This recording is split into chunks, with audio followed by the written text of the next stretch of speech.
Hi everyone, and let's see how things work this time around. We should have a improved two-channel microphone setup in place this time. Just going to take a second to verify that that actually is the case. Let's see.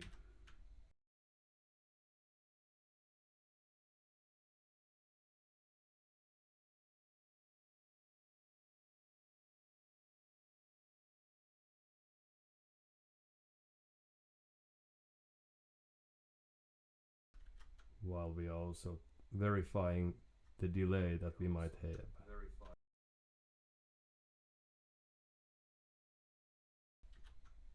Oh, no, wasn't that just great? Perhaps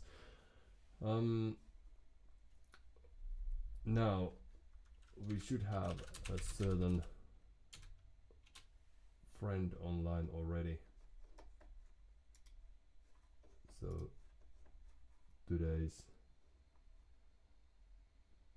agenda will revolve around,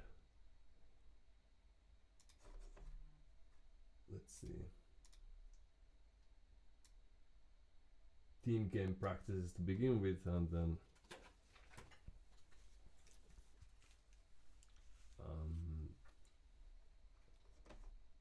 should we have time and interest in doing so, we can carry on with the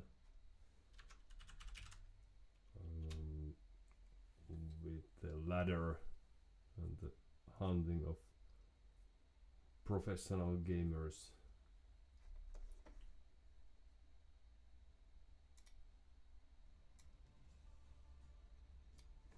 I presume we can call it a hunt.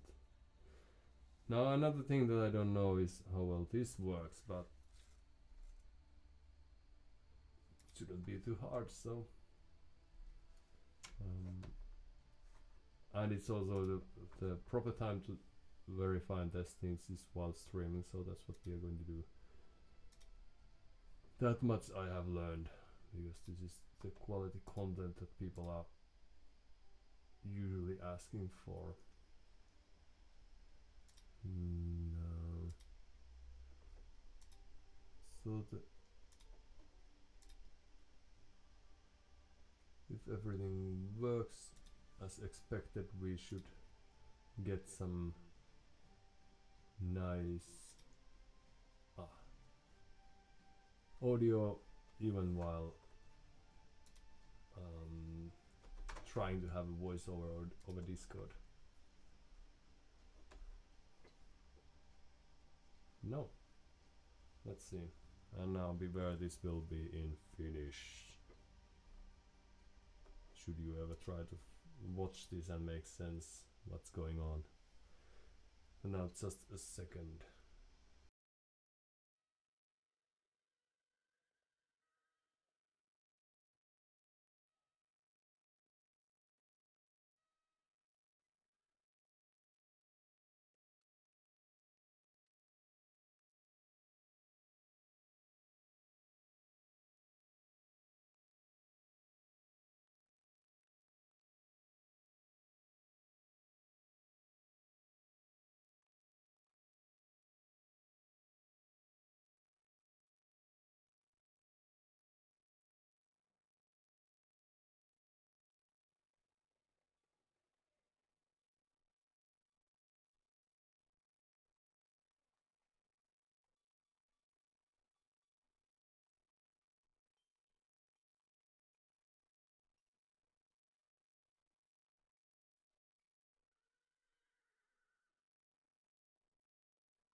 Alright.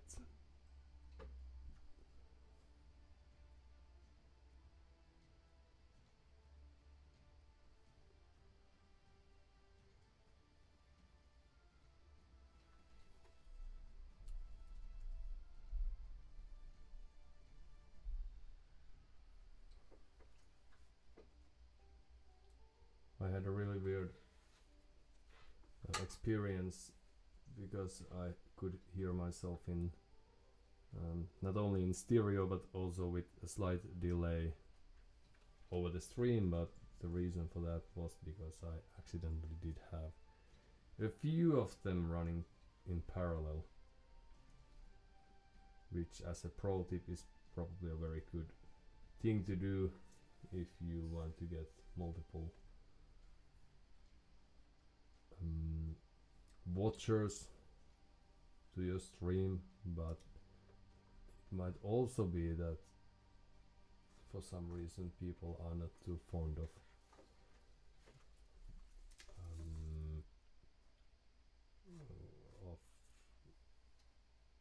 witnessing that kind of stream cheating over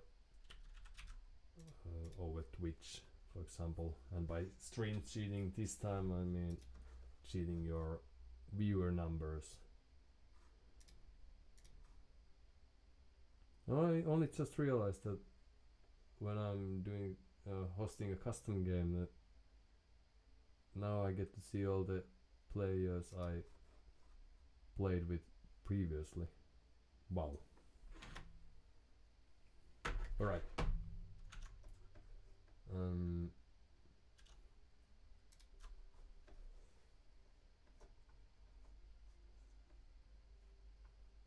Now the final part of the equation. Where am I? Right. Goodbye English. Halo? Timo liittyy. Ha. Striimaa. Miten Niin. kahteen kimppua yhtä aikaa, en ymmärrä. Eikö se ole hämmentävää? Timo, jos joku osaa. Ja nythän teillä on siis mahdollisuus kieltäytyä tästä tälle hienolle nauhalle päätymisestä, koska jos mä nyt kuvittelen oikein, niin teidän äänet on tuolla nauhalla muuten. Mun ei siis ole ihan ehdottoman välttämätöntä Streamissä todella eri tahtia kuin täällä. kieli. Ja ystävät. Siinä on 20 sekuntia varmaan väliin. Ai siis viivettä, mä ajattelin, että sä menisit puhetyyliin. Ei. Tässä niinku streamistä tulee puhe tulee niinku ehkä parikymmentä sekkaa. Tämä on hyvä, että jos jää jotain epäselväksi ja ekasta, niin tulee kohta Ja meidän puhe ei kuulu siellä streamissä. Onnesko. Miksi ei kuulu? Se tekee musta ihan Ei huruko. kuuluu, mutta ihan mega hiljaa. Voi ei. Ai, mutta se johtuu siitä, että mulla on toi mikki noin. Okei. Mä pystyn tähän. Mä leikkaan vaan noin typerät peliäänet sitten tuolta taustalta pois. Mutta nyt jos haluatte päästä maailmankartalle, niin tästä se tapahtuu. Sitten voi kertoa sukulaisille, että miten viettää arkipäiviä, eli sunnuntai. 12 sekkaa suurin piirtein delay.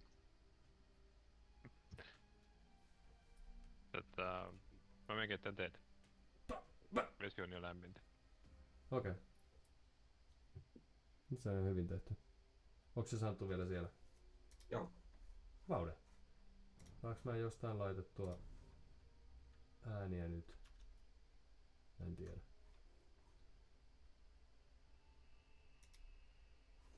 Mun piti jakaa tuohon liittyvä tarina tuohon puhetyyliin, mutta en voi tehdä sitä nyt kun Antti ei ole paikalla. Se menee hukkaan. Mä kuulen kyllä, mä oon keittiössä, mutta jos mä menen tän saarekkeen toiselle puolelle, niin sitten katkee ja mun tarvii mennä kohta hakee kuppi sieltä. No sano kun oot palannut sieltä saarekkeen takaa.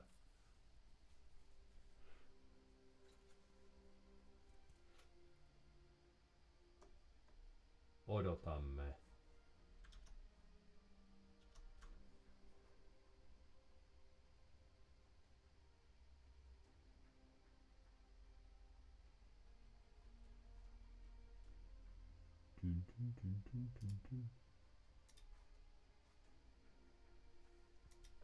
Kaikki tällaiset klikkaukset poimiintuu siis myös tosi hyvin.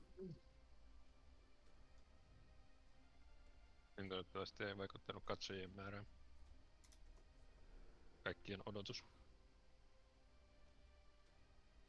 Ehkä tää on ihan hyvä merkki, että ihmiset tehtiin sitten linjoille. Noniin. Tää oli just ratkaiseva parin minuutin viivästys. Säädellään sitten, niin kuin meillä päin tavataan tehdä. Mikäs tää Opiskelin. on? Kerro vaan tarkkaan tietoa. Mä meinasin sanoa, että mä opiskelin, että striimata pystyy myös silleen siis niinkön ryhmänä. Että katsoja voi nähdä niinkön useamman striimin samaan aikaan. Okei, tulee se sitten kuvakuvassa vai mikä homma? Ilmeisesti rinnakkain. Tai varmaan säädettävissä jotenkin, mutta ainakin kuva, minkä mä näin siitä, niin oli silleen, että siinä oli rinnakkain useampi.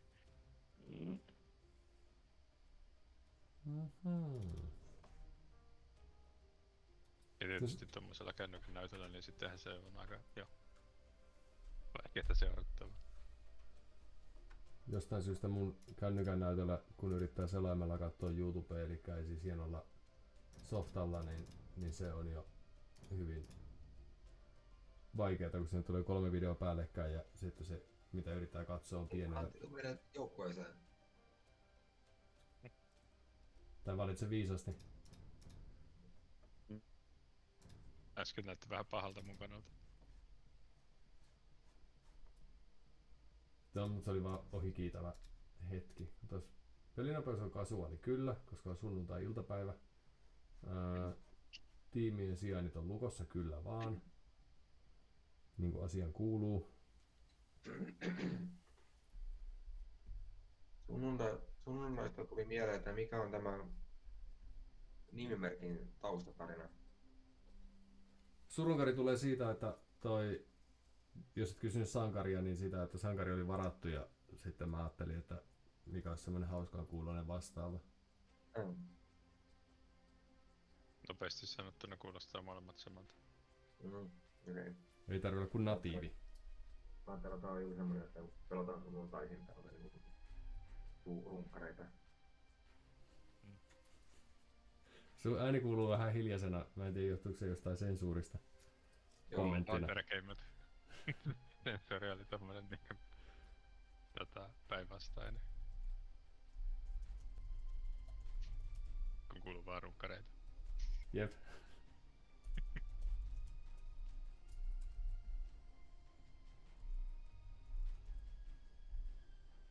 Hei. Kerro. Värit. Eli sijainnit kartalla. Jep.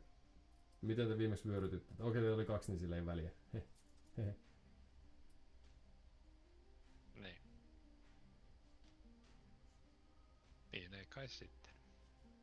Mutta mites nyt tehdään? Mä oon ollut tapana eiks mä ollut turkoosi viime aikoina? Mä oon vihreän. Joten mä oon jäänyt toiseksi reunaksi. Okei. Sopii hyvin, mä voin harjoitella punainen tai sininen bossijahtia. siellä.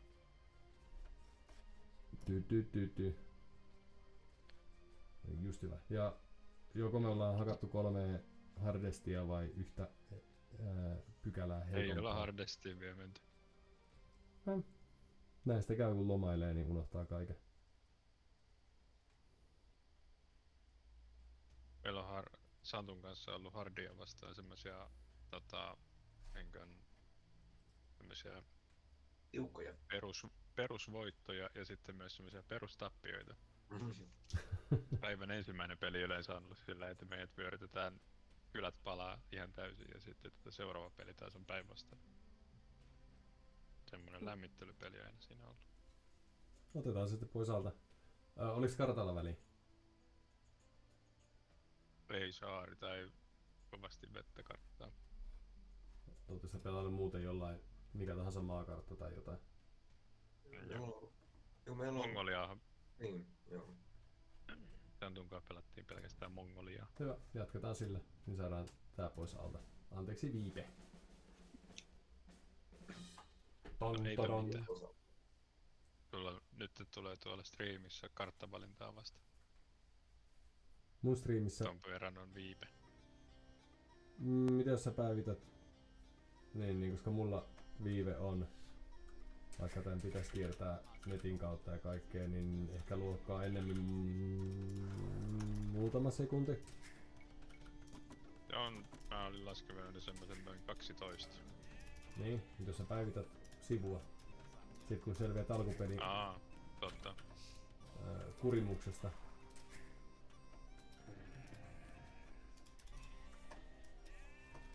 Mutta mun piti kertoa tarina siitä, että kun tunnen englantia puhuvan ihmisen, jota voisin kutsua kaveriksi, niin sitä, jonka kanssa englanniksi puhutaan, olette ehkä tavannut joskus, voin osoittaa sormella, jos joskus nähdään uudemman kerran, niin se oli hauskaa, kun joskus... Joo, mä luulen, että oli tupareissa. Niin sitten, kun joskus olin todistamassa, kun hän sitten puhui suomea, mitä osaa tehdä, mutta ei mielellään tee, niin ääni oli varmaan joku 1000 desibeliä matalampi. Että jos normaalisti puhuu tällä heleästi niin kuin me nyt, niin sitten siinä kohtaa kun piti suomeksi asioida, niin sitten oli tällainen matala basso kuin mitä itse käytän silloin kun pitää englanniksi vakuuttavasti esittää, että tiedä mitä tee. Se oli hauska ilmiö.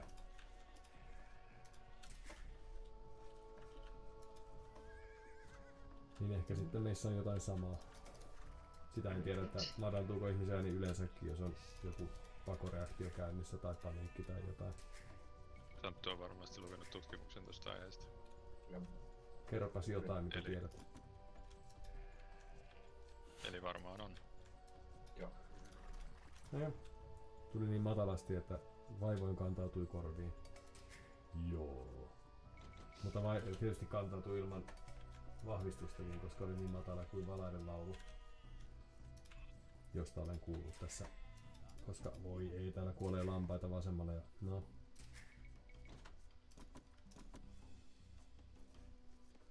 Koska lankoissa on valaita, niin sitten niistä kuulee juttuja.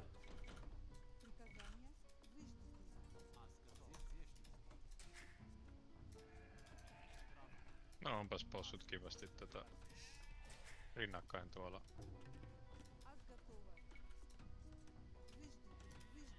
Rinnakkain tuolla marjapaikkojen lähellä. Missä muu? Okei. Löytyy. Ja mun tutkimusponini on jättänyt jotain avainkohtia. Vähän ehkä heikon paikannuksen. Ikään kuin näillä ei olisi mitään väliä myötä, niin skannailematta.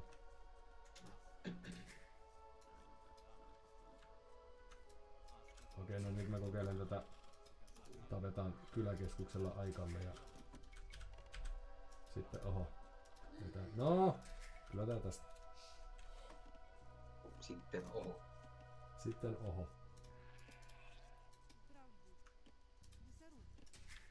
Dun. Mitäs sitten pitäisi vielä tehdä? Nyt mä oon siis slaavi, koska valitsin satunnaiset vaihteeksi. Niin. Periaatteessa mun pitäisi varmaan tehdä jotain ratsuväkeä. Katsotaan miltä kohta tuntuu.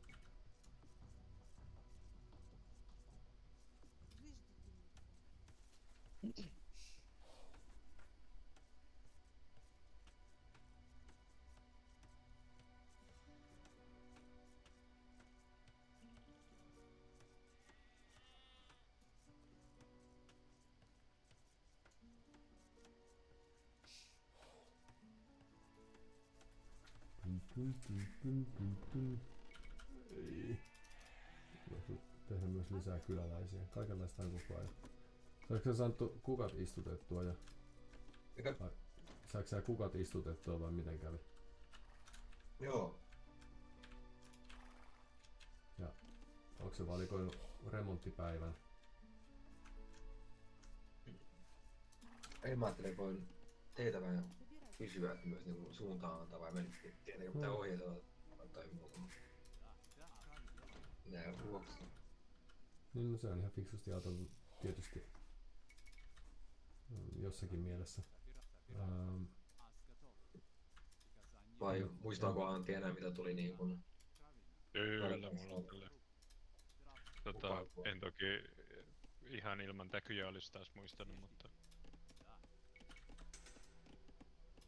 Semmoista oikein suuntaan työntämistä.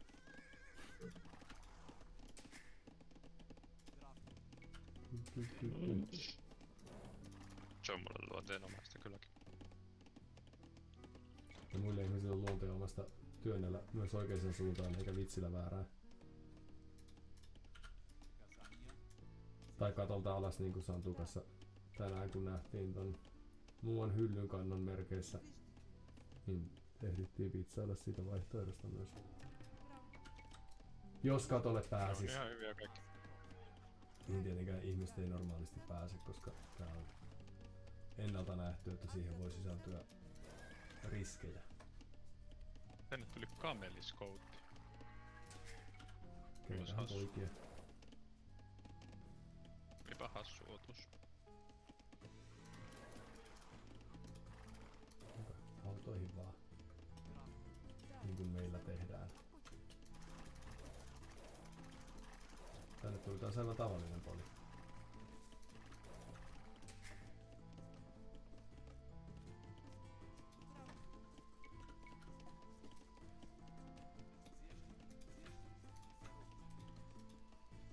Niin mä voisin ideoida sitten jonkun tällaisen eri hieno hyökkäyskulma. Mihän se voisi olla? Pom, pom, pom, pom.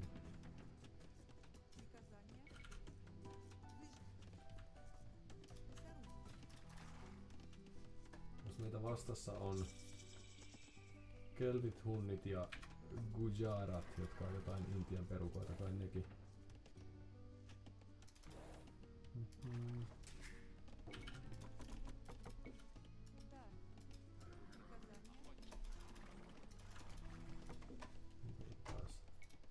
Käytän ylivertaista älyäni tämän asian ratkaisemiseen.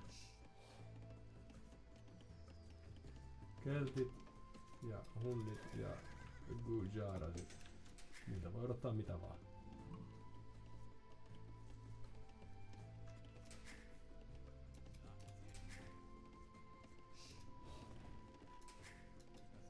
Onko sulla Timo uusi joku hieno mikki hommattunut?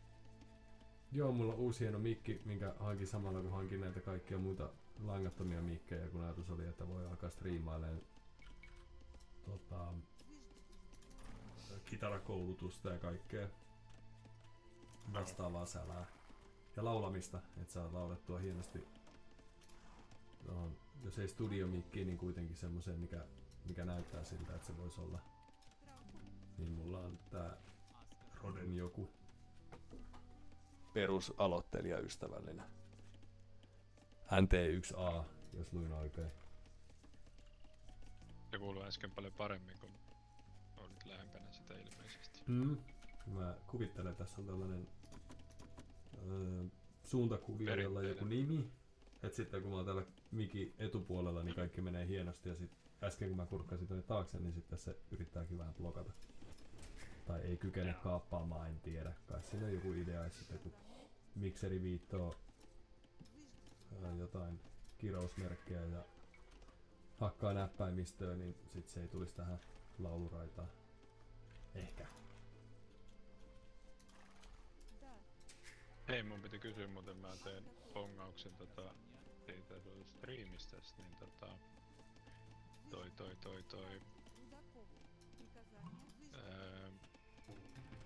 kun sulla näkyy puusta esimerkiksi paljonko se resurssia on vielä hakkaamatta tai kullasta tai muusta, niin onko se modi vai onko se tuolta asetuksista? Asetuksesta, haluan väittää. Et sieltä tulee noin palkit, mutta en mä kyllä osaa oikein sanoa, että millä logiikalla näin käy. Tai se, että onko se... Kurkataan se. Tarvii jossain välissä sitten etsiskellä.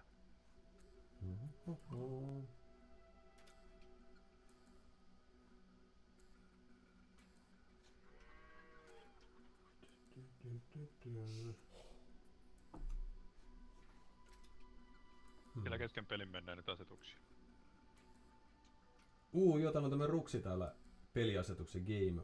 Display resource gauge on harvest. Niin sehän se on. Display. Jos on keskivaiheella siellä.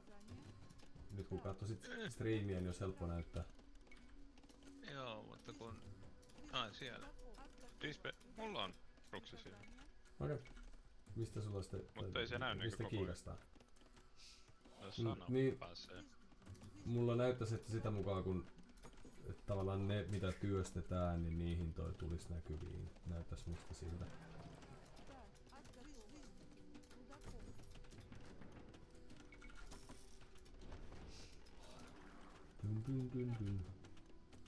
Semmonen mikä kun Santun kanssa pelattiin, mitä vastustajat teki koko ajan, niin sieltä tuli semmonen ihan tolkuton määrä noita jousiäijiä aina. Mitäs silloin tehdään kun vastustaja tekee tolkuttoman määrän jousiäjiä? No, jousta pulaa. Joo, sama. Sillä kävi mullekin eilen kun yritin rökittää ihmisoletettua. Ei auttanut mikään. Pulaan joutu. Nee.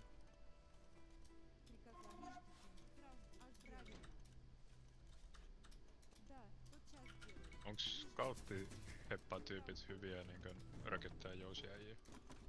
Joo, jos vaan niitä on tarpeeksi paljon. Jos mä teen vaikka 5 semmoista. Joo. Tai mä teen suoraan vaikka 7. Kuka tää kaveri on? Nimiä. En halua paljastaa streamissa. Joo. Sallitaan tietty määrä salamyhkäisyyttä ja salaisuuksia. Me mennettiin tän oman ukkeen sitä. Onko sä Santu oppinut jo Azteekkien salat? Mitä sä meinaat tehdä? Hyvä. Kaikille on aikaisia paikkansa. Joo, mä oon myös matkalla sinne, jos kaikki menee hienosti hyvin. Ja nyt mulla loppuu siis puunhalajat kesken, vaikka ne ei pitänyt käydä. No.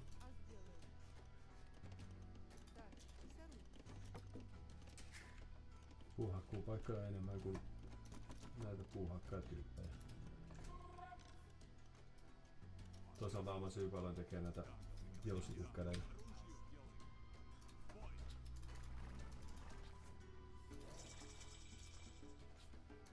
Jee, punaiselta saattaa jopa kuolla joku tyyppi.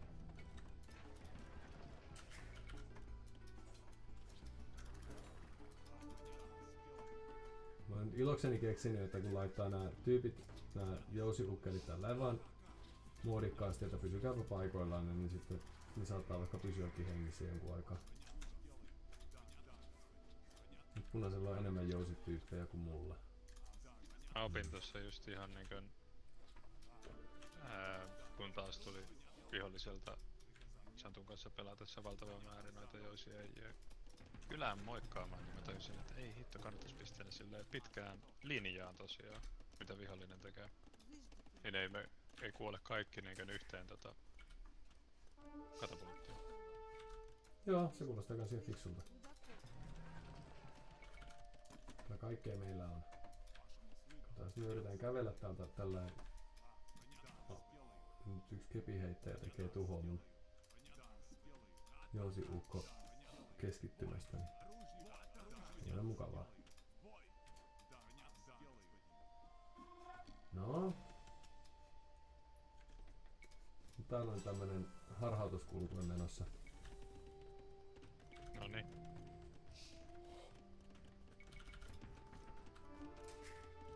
Kauhea määrä jousiäijiä. As I said. Oikein sä olit. Mutta sitten varmaan keskipelaaja tekee ratsuja ja... Mulla on semmonen kirous, että mä oon aina oikeassa. Joo, muuten mahtava työkaveri, mut...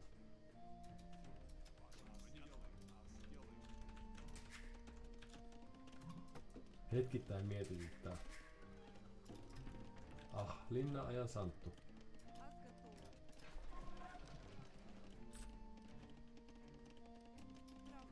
Vihollisten ja vihollismielisten kauhistus.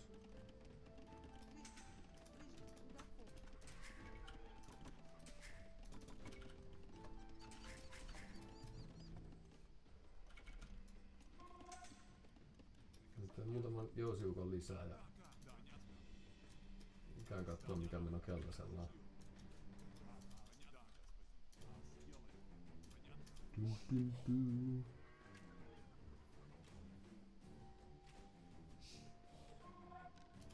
Verrattoman hyvä.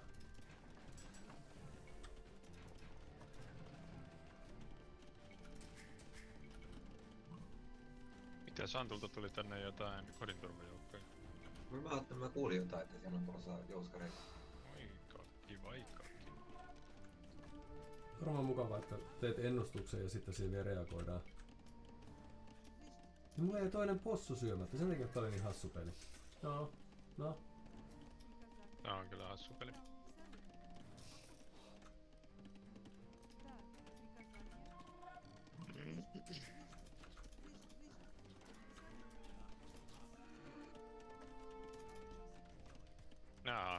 Santtu, ne tuli. Keltaisillakin jotain tyyppejä. Keltaisilla on ritareita, okei. Okay.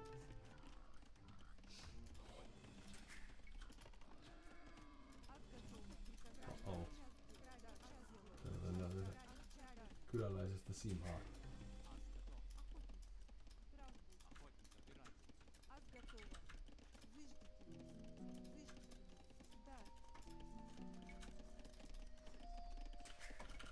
Eli nyt kun tiedetään, että tuolta tulee ritarityyppejä, niin mä teen sen. Heppatyyppiä jäljellä. Hirveä määrä tuli.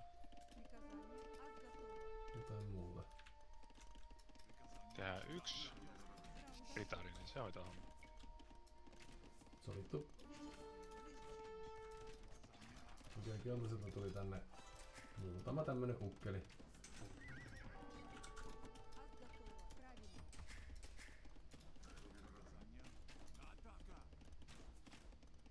Se ei maailmanloppu, koska mulla kuitenkin on täällä pienet kodinturvajoukot ja meillä on hyvä pöhinä täällä. Eikä mun heppa katos. No.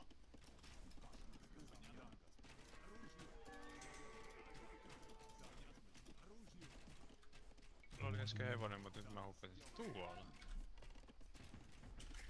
Se on vähän semmonen huono tapa, että jos niinku Joo.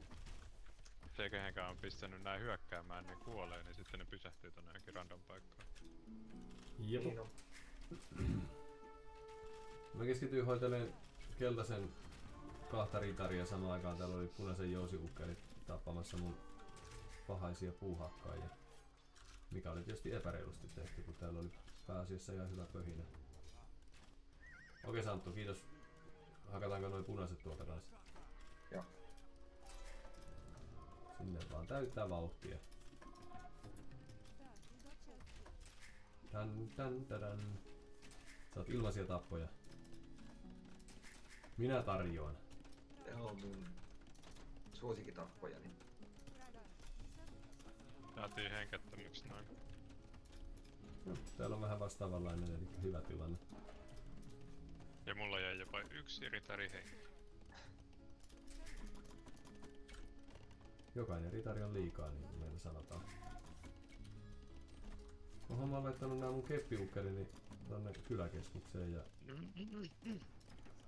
sen takia niistä ei mukavasti apua. No. Okei Santtu, jatketaanko sen punaiselle päin? Joo. Tommosta heittäytyvää asennetta kun sais. Kaikille joukkueelaisille vai? No. Ei vaan elämää ylipäätään. Ihmiset. Joo, aivan. Mut hyvä tarkistus, se olisi voinut olla tosi niljakasta.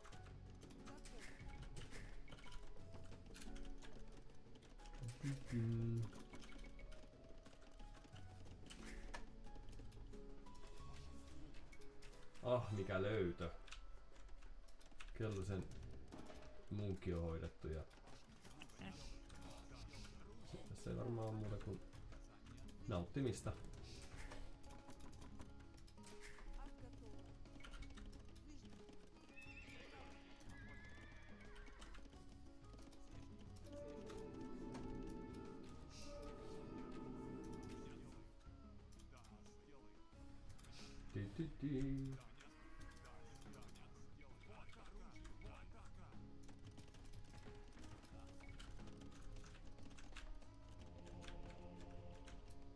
Jotkut ammattilaiset sanoo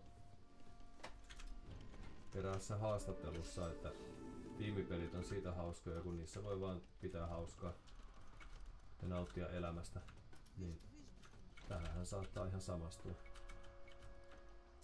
Sen jälkeen kun on ottanut tosi pelejä jopa 3, niin kyllä on helppoa.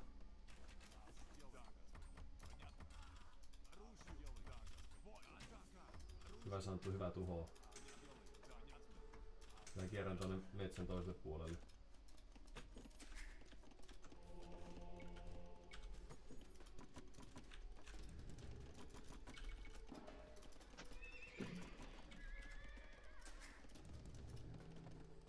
Kun sitten tulee uusi pappi sua vastaan, sua ei kiinni. Ammu se. Hetki. Okei, joo kiitos. Ja se oli mahdotonta olla kiinnostunut, kun oli niin paljon tekemistä.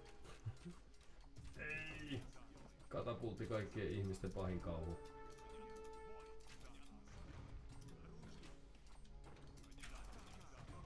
Ei! Minä tein kaiken ja hävisin kaiken. Aihe vaatii jatkoharjoittelua.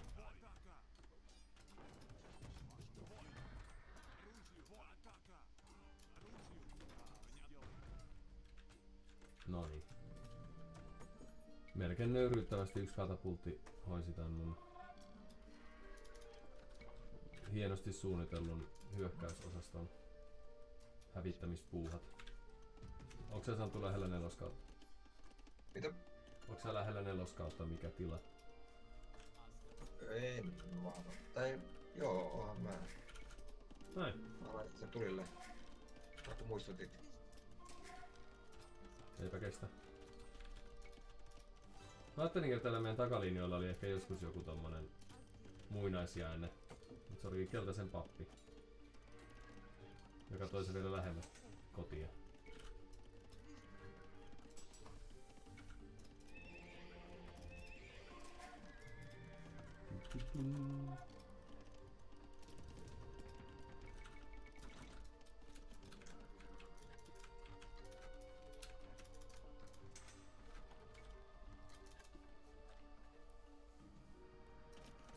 Ja mä vien uuden joukko-osaston hengailen tonne keltaisen kulmille. Ei vaan punaisen kulmille. Värit on toiseksi vaikea juttu elämässä.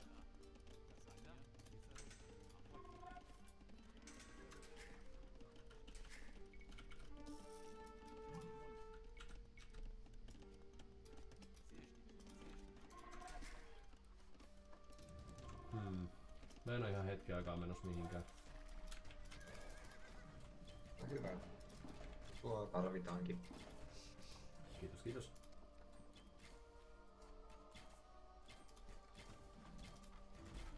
Onko meillä tällä hetkellä mitään hätää? Ehkä toi hunni voi olla vähän ikävä jossain kohtaa, nyt kun sillä kuitenkin on pistekertymää ja 4. kausi ja kaikkea. Niin sieltä voi tulla muutama heppa kylille.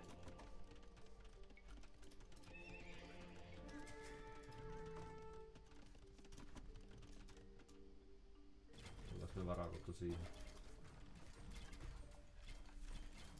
Tai tarviiko edes?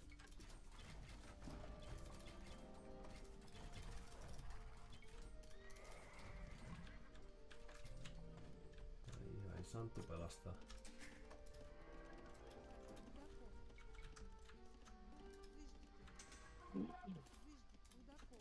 Dun, dun, dun, dun.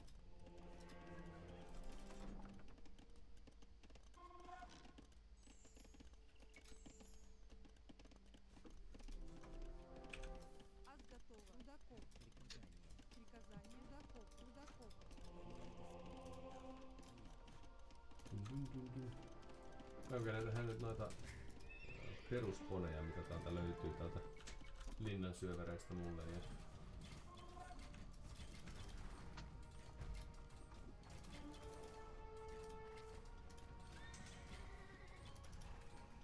nautiskella elämästä. Täällä on varmaan kauppa käynnissä, koska punaisen takalinjoilla on näin paljon näitä kauppareittejä tekeviä. Täällä on hyvä paikka.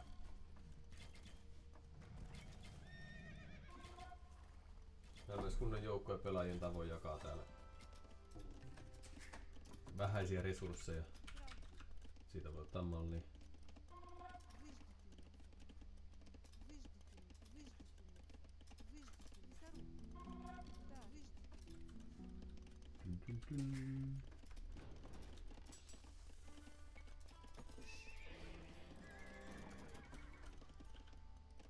Mä varmaan vaihdan kanssa kohta aikakautta, koska kaikki muutkin tekee sellaisia temppuja.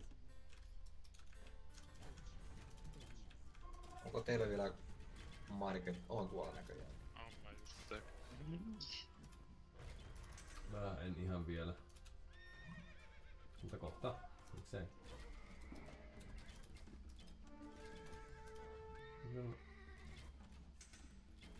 Punainen tekee ratsutalleja. Mitähän keltityyppejä? Niin mitähän se voisi kekseliästi tehdä? Katsellaan. Tää mun paineluontiarmeija ei oo tehnyt ihan kamalan paljon, mutta täällä sitä ne on oltu.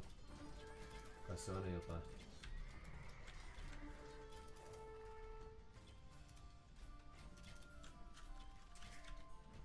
Mä lähden nyt kans neloskautta tavoittelemaan.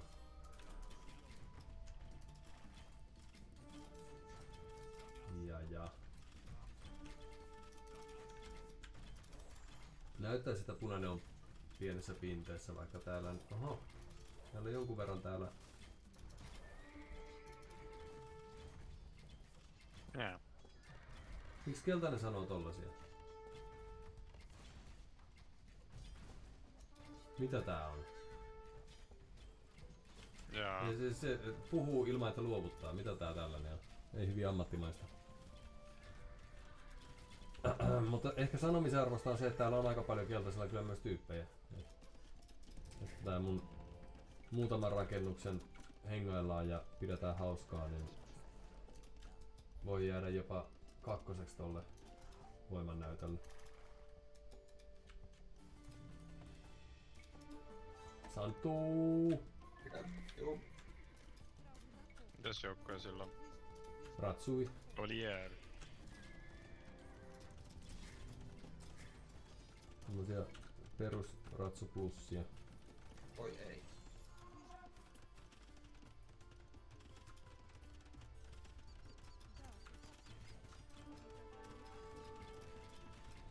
Teen ehkä vähän myöhässä näitä mun suojaavia toimenpiteitä.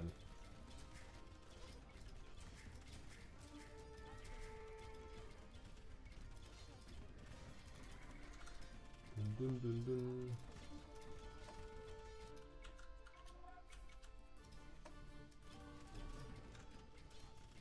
Sillain jälkikäteen arvioiden, niin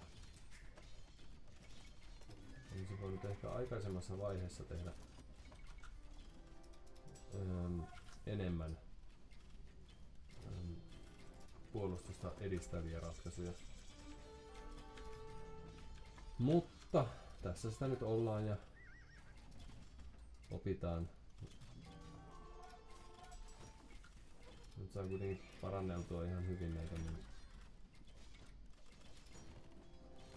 rakennelmia. Niin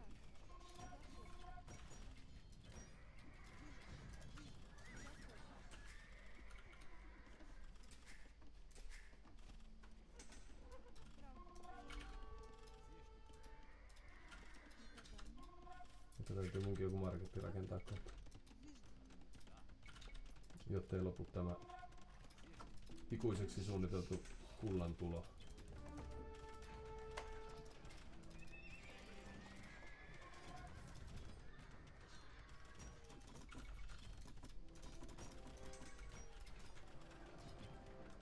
Mutta hyviä uutisia siis. Ehkä yksi kyläkeskus saattaa tässä romahtaa. Ja voi olla, että linnallekin käy vielä hassusti, mutta kiitos valtavan avun ja tuen, niin tässä ollaan hyvin hengissä.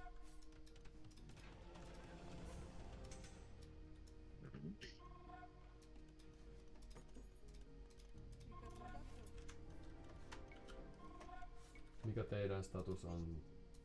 Miltä meillä Täällä on näyttää? hiljasta täällä rintamalla. Okay. Ja heti tuli. Noniin. Mitä sinne tulee? Heppoja ja ronsuja. Okei. Heppoja kauheat määrät itse asiassa. Kevyitä heppoja. Miten hauskaa, että meillä on samuraita sitten vastassa. Kun tuolla on näitä ratsu kameleita, niin ymmärtääkseni samurainen pitäisi pärjätä niitä Se olisi vastaan. olevan hallussa tämä. Okei. Näistä vaan on kehitytty. Mulla on Mitäs vielä sulla on, vaan... Timo?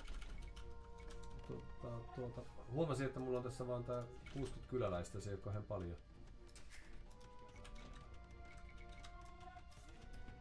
Ei välttämättä oo edes ihan yhtä montaa kuin mitä tuolla on punaisella, jota luulin löylytellyt.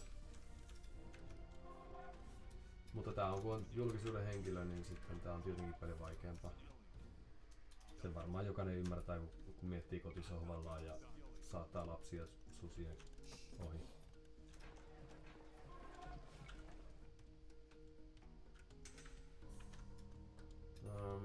Eli meidän marketit on Näitä aika paljon näköjään tulee täällä. tuossa.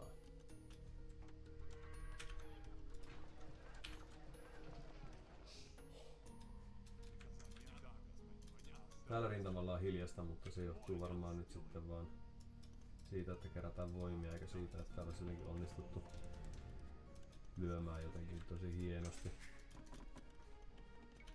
vihollisuudet.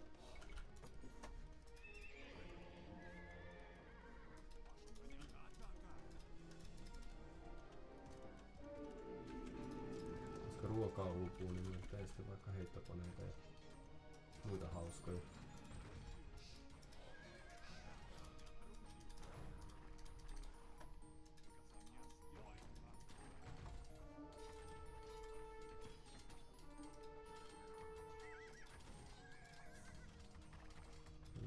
Kelttien piirityskoneet on kyllä vähän inhottavia.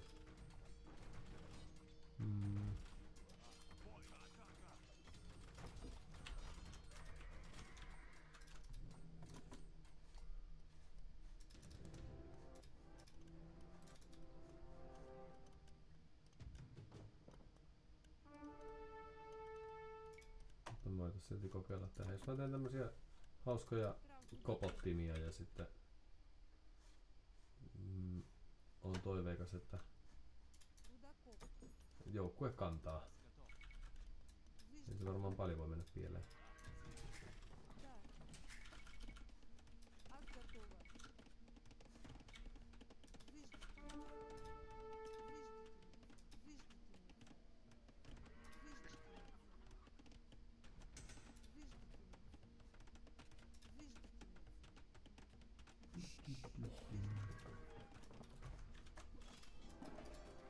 Okei, keltainen palas tänne mun kylän laitamille, koska en ihan saanut aloitetta ehkä sysättyä sinne niin kuin kuvittelin, että voisin tehdä.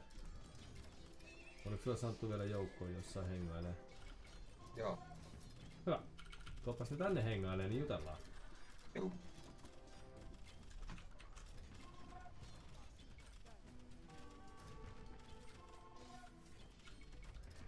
Tänään tekee vielä tämmöset perinteiset röyhkeet, että juoksuttaa keppiukkeleita tänne. Pakkaa farmareita.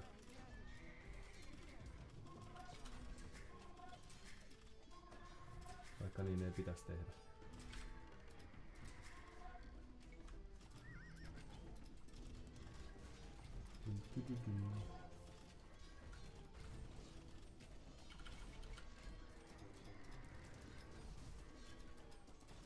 No, toi linna tuhoutui, kun on seurannut.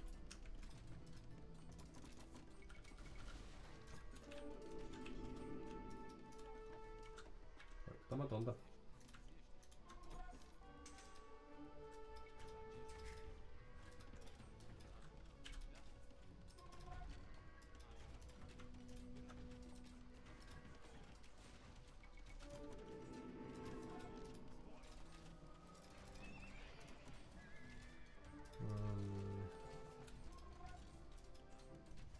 Täällä on vähän tämmönen hassu meno. Ei sinänsä mitään hätää, mutta sellainen...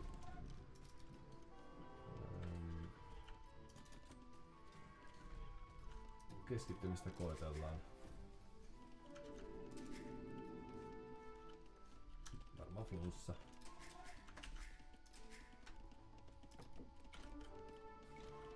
Mutta puuttuu myös viimeisen päälle hieno saha. No.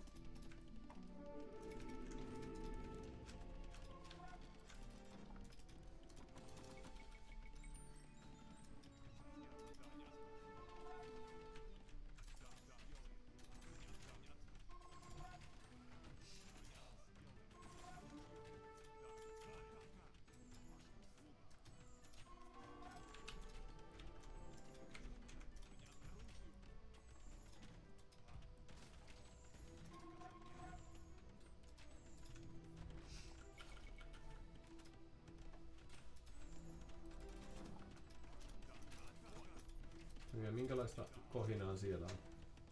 Ainakin värien puolesta näyttää, että vastahyökkäys on käynnissä. Täällä on ihan hyvät möhinät. Entäs sitten on mitään hätää? Mitäs Timo sulla? Täällä ollaan taistelemassa silloin tällöin jo täällä punaisen suunnalla, niin ehkä voidaan ajatella, että kyllä tästä olisi muutamat kauppakärrytkin jo kohta kulkemassa.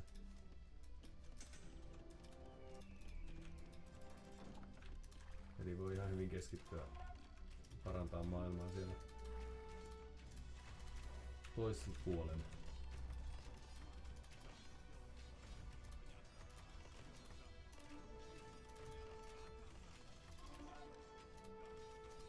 Punainen tuli myös röyhkeästi tekemään kyläkeskuksen tänne kivikasoille, mihin oli just rakentamassa linnaa. Niin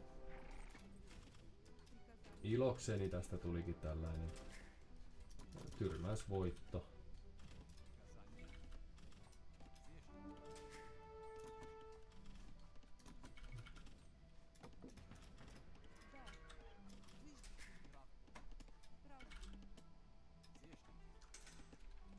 Mulla on edelleen vain 73 kyläläistä, se tuntuu kauhean vähältä. Ootte sitten jossain oikeassa määrissä? 80, mutta ei enää tarvii enempää tehdäkään. 80? Joo nyt. Violetti lähti kaikki joukkoiset, tai kaikki kyläläisensä täältä näin niin pois täältä vanhasta kylästä. Ehkä se tietää jotain, koska sielläkin joku heittänyt ennusteen. Jos jäädään, niin kuollaan.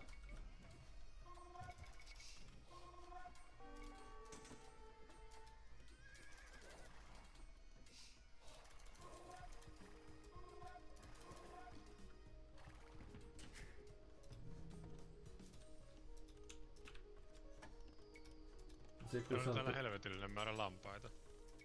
6 lammasta. Silloin on sitten vähän sama ongelma kuin mulla on ton porsaan kanssa, että kun ei löydy, niin sitten peli kaatuu siihen.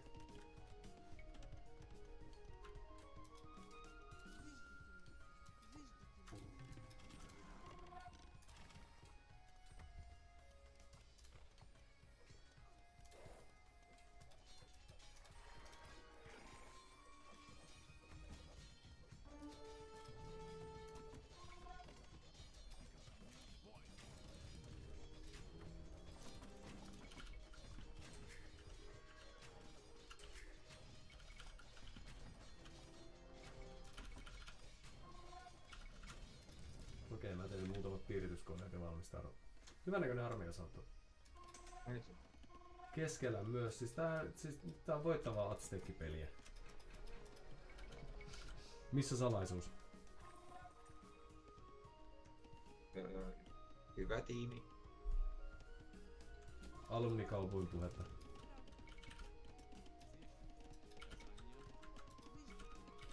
Oikea vastaus, saat jatkaa tiimissä. Kiitos. One more year.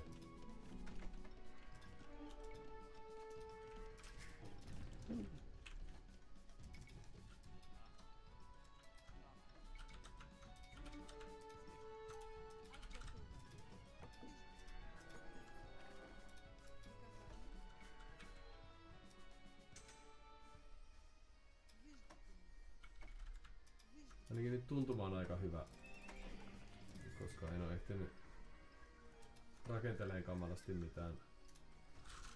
Ja siitä huolimatta peli rullaa painollaan.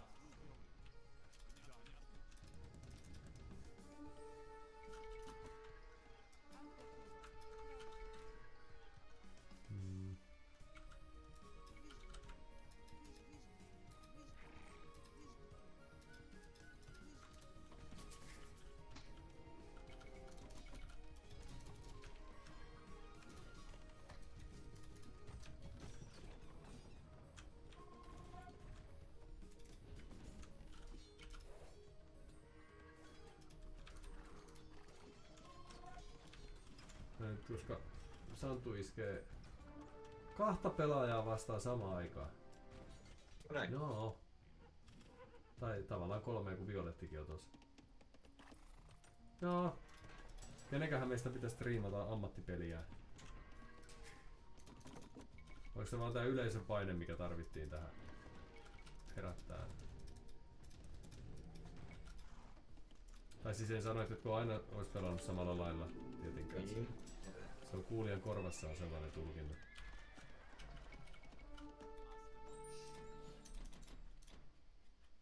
Minä en alennut kommentoimaan tollasia epäilyjä.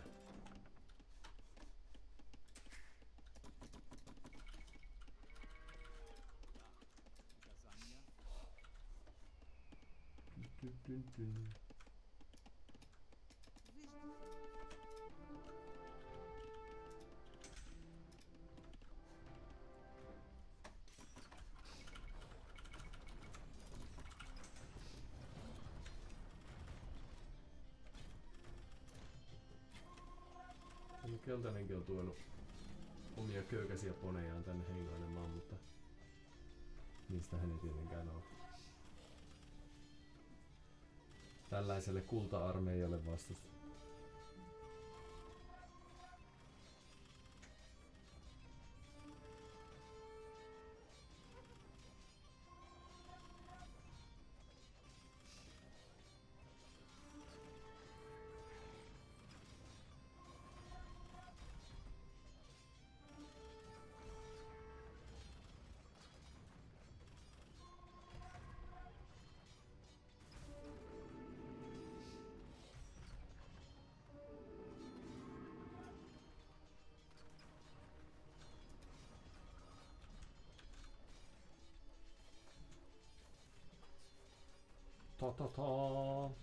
Saitte lyötyä sen. Kaikki aloituskyläläisen olivat miehiä. Ei ihme, että voitit. Tasa-arvo paranee. Vaikka matkaa on vielä.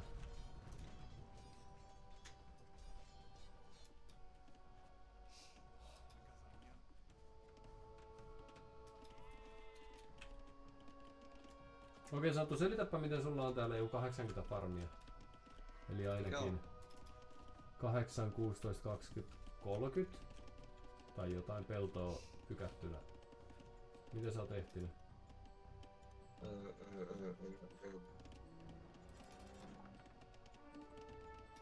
Sen takia mä en puhunut mitään, kun on kaikki peltojen tekemiseen. Joo, maanviljely on kova hommaa. Okei.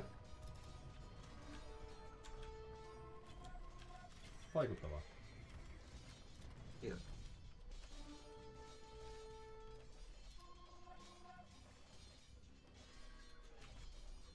Tässä näin silmäilen tätä. Joo, täällä on. Eli voiton varmana jo kattelet ihan muualle. Vähän silmäilen. Tässä kun aikaa on. Peltoja on, kodinturvajoukot löytyy. Ai. Tulitte sieltä vastaan näköjään tuosta. Tämä oli tällainen oikeaoppinen pihtiliike. Kyllä. Näiden piti varmaan metsästää vielä kultaa jostain, mutta mistä? Tosta. Näiden.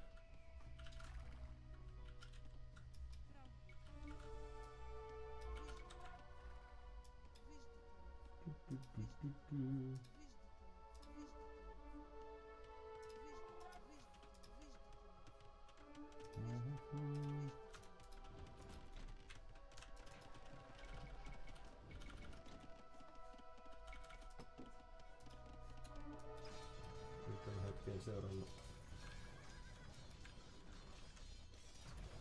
Mutta niin näiden mun linnaratsujen eli boijareiden tunnetaan Suomessakin jollain nimellä, jos se väärin muista. Se oli joku kultti tai siis joku suku tai arvonimi tai jotain. Boijarit. Eikö tästä ollut Venäjän kirjoissa puhetta? Oliko ne eliittiä? Santtu. Joku tietää. Koijareita. Niin. Boijar. Niin eikö ne ollut boijareita? Pajareita. Pajareita! Niin, onks pajari sama kuin boijar? En mä usko. Violetti ei oo vieläkään luovuttanut. No, nämä oli molemmat 2 yhtä vastaan, niin Violetti tietää, että se voi... Yksi yhtä vastaan se voi pärjätä kelle vaan. Katsotaan, ehkä tää jeesaa, kun täältä tulee pieni ratsuosasto pyörähtää.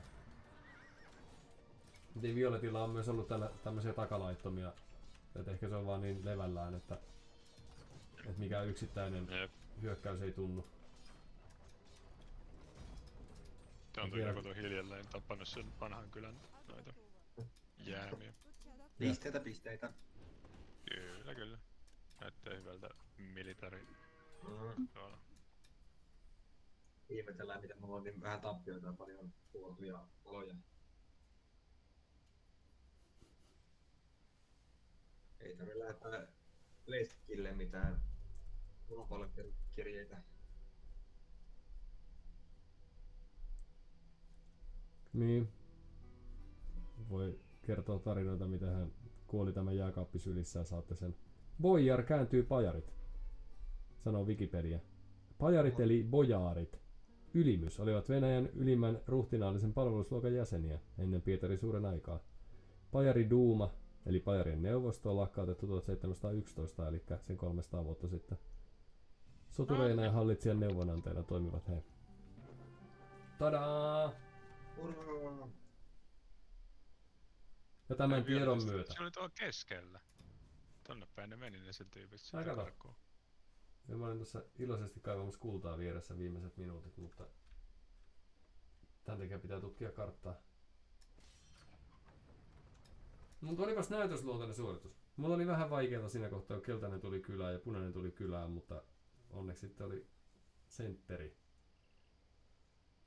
Tämmöistä, että laiturit otti taklaukset vastaan ja sitten sentteri tarjosi koko ajan. Mitä syöttöä jalkoihin. Ja jotain juoksukiekkoja kulmiin. No, kokeilepa tosta, kokeilepa tosta. Kokeilepa tästä. Oli kyllä hyvä sentteröinti ja Kiitos. pelasti minutkin. Hmm? Pelasti meidät kaikki. Niinpä. Maailman. Niin. No. Valittajia ei ollut. Kaikki, joilta on kuullut, on kehuneet varauksetta. Kokeillaanko me samaa hardestia vastaan, vaikka tässä sellainen olo, että turpiin tulee?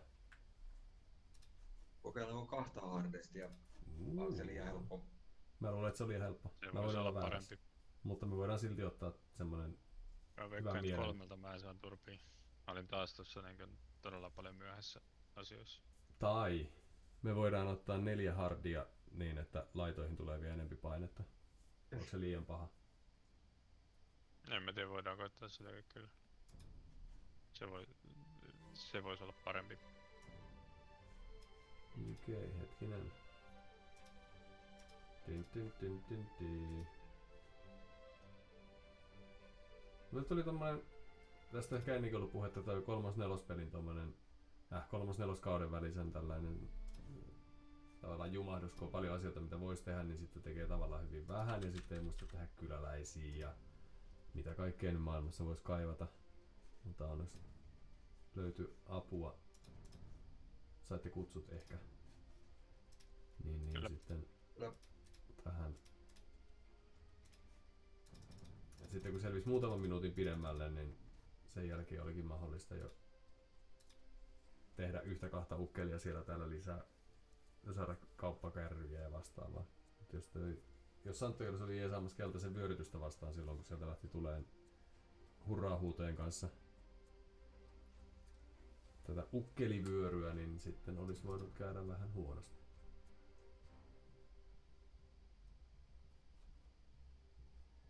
Katsotaan muuten asetukset jotakuinkin noin. Dyn.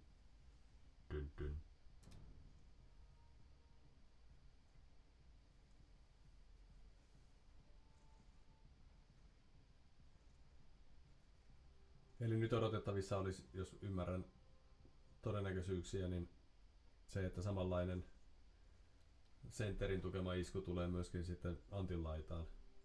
Et sitten vaaditaan Santulta vaan samanlainen peli kuin äsken. Vähän parempi. Samanlainen, mutta sitten vaan Enemmän ja paremmin. katsot, että molemmilla puolilla on samanlainen turvajoukko sikermä, niin kyllä se siitä. Eli ei tarvitse vastata kuin 2 tyttöä tällä kertaa. Mä oon keskellä. Mä unohdin laittaa väri. Okei, no korjataan. Tai korjataan, eli pieni hetki. Kutsua tulee. Mutta me voidaan ottaa rematch, eikö voidakin? Paitsi, että mä en löydä sitä täällä. En mä pysty. Se on varmaan... Ei kun no nyt se tuli näin. Okei. Mä ehdin klikata pois ennen kuin se ilmestyi alareunaan. Eli se odotti siis, että kaikki luovutti ennen kuin se näkyi ja mä ehdin siinä vaiheessa mennä. Ja kutsua tulee pieni hetki.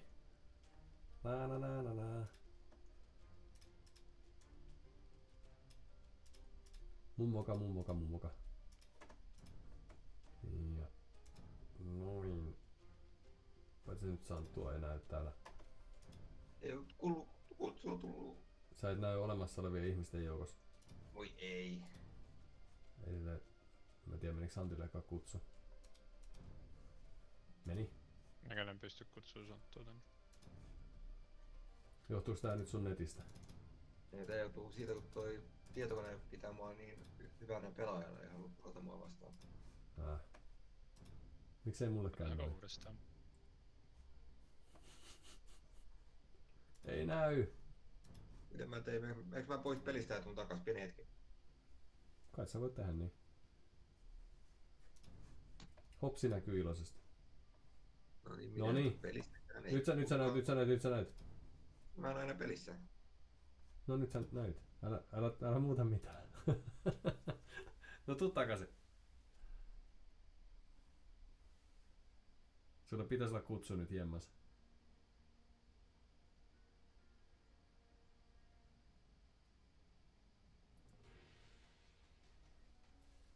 Kimon streamillä on 3 katsojaa. Yeah. Sinä ja minä ja... Montako euroa siitä saa ja... No 300 ei välttämättä saa vielä 1 euroa. Ja. Riippuu varmaan minkälaisen diilin neuvottelee. Mut jos ei oo tehnyt käsipäivää sopimusta jossain kabineteissa, niin sitten tähän rahanjako-ohjelmaan voi päästä sillä, että on kuukauden aikana tai 30 vuorokauden aikana. Kuinkahan se meni? Mä klikkailin tällä kutsua sulle aina välillä. Mä vielä. Pitää olla keskimäärin 3 katsojaa sen kuukauden ajan.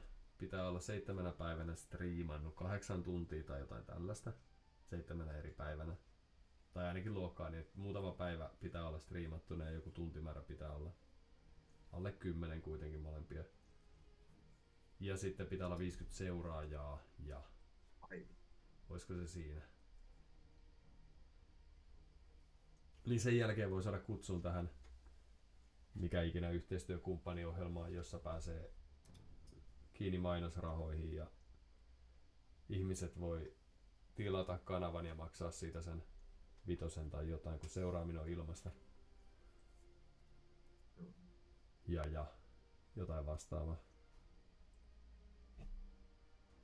Okei, nyt meillä on laidat oikein. Eli on siihen vähän vielä matkaa. Okei. Mä en tiedä, tuleeko tässä kohtaa kuitenkin, jos ei käytä mitään mainossuotimia tai muita, niin tuleeko tässä välissä mainoksia. Ainakaan mulle ei tule tietoa siitä, että sellaisia näytettäisiin, mutta ei sinänsä yllättäisi, vaikka niin käviskin. Niin. Minkä takia ne lahjoittelee toisilleen tilaajia tai seuraajia tai jotain? Joo, mä luulen, että se vaikuttaa siihen.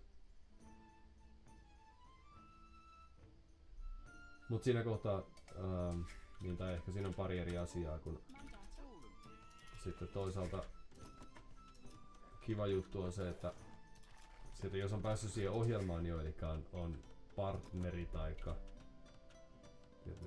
ja ymmärtääkseni partnerit on just näitä, jotka on jossain kabineteissa neuvotellut, että voisin olla teidän, tai voisin ensisijaisesti ainakin striimata teidän palvelussanne jollain tällaisella sopparilla, voi päästä itse sanelemaan, että mitä saa mistäkin korvauksia, mutta sitten jos saa tällaisen robottiperusteisen kutsun, ymmärsin, tähän yhteistyökumppaniohjelmaan, niin tavallaan jotta siihen pisteeseen pääsee, niin pitää olla jo jotain tukijoukkoja, koska se, että saa vaikka 50 seuraajaa, niin pitäisi varmaan tehdä jotain tosi mielenkiintoista. Esimerkiksi, että tyypit jaksaa nähdä sen vaivaa, että ne klikkaa, että seuraa. Hetkinen. Tapois mä 2 lammasta. Eikö se on syöty? Hyvä. Hyvää työtä kaikki. Olette tehneet just oikein. Ja sit siinä kohtaa, kun on jo tämä yhteistyökumppani mitä tahansa, niin sit siinä kohtaa voi vasta antaa näitä tilauksia, eli subscriptioneita ja niitä annetaan sitten varmaan tällainen, lahjoitetaan siinä mielessä, että sit porukka tulisi kattoo, kun ne on kerran tilannutkin ja siitä saa jonkun $1 tai 2 sitten sitä 5. Se kanavan pyörittäjä, eli sisällön tuottaja myöskin. Käsittääkseni ei enää kauhean paljon, ennen vanhaan saanut puolet tai jotain ja nyt se on maakohtainen, että jos Sri Lankassa joku tilaa kanavan, niin siitä sai muistaakseni jonkun 60 jenkkisenttiä. Eli ei siis esimerkiksi $2,5. Niin sitten tilaajamäärästä ei voi edes päätellä kauheasti.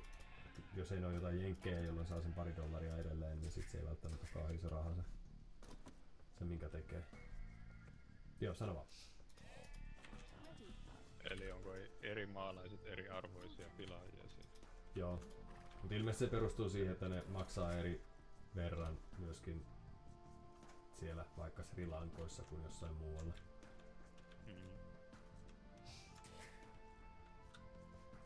Niin sitten se on, haluaisin kuvitella posin kautta, että se on muutettu saavutettavammaksi niin, että yhä useampi voi käyttää vähiä eurojaan siihen, että tilaa jonkun viihde-sisällötuottajan kanavan. Mutta sitten vastapainona on se, että saat sen 10 tilausta lisää, niin se ei välttämättä tarkoita kauhean montaa $, jos ne tyypit tulee jostain kehittyvämmästä maasta. Niin se voi sitten vähän harmittaa.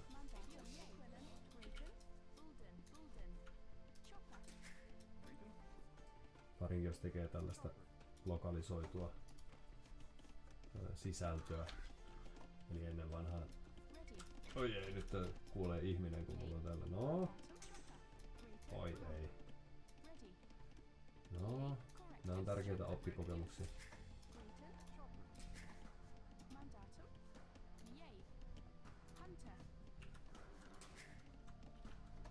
Mulla oli myös lammas ja sitten nämä tyypit syö täällä puuta, koska mä kuvittelin, että lampaat oli loppu. No, kun unohdetaan tämmöset pienet harmistukset, niin kuitenkin, että jos vaikka jossain Sri Lankassa on ennen voinut elää kuin kuningas, koska on muuttanut sinne surffailla ja tekee jotain surfivideoita tai muuta, niin sitten jos sitä erehtyy paikallisetkin tilailemaan, paikalliset samanlaiset nomadit vaikka, niin sitten se ei enää olekaan sellainen niin suuremmoinen rahan lähde kuin olisi ollut hetken aikaisemmin. Oi ei, nyt mä myös tapoin ton possun, kun yritin tappaa sen nokkelasti. No!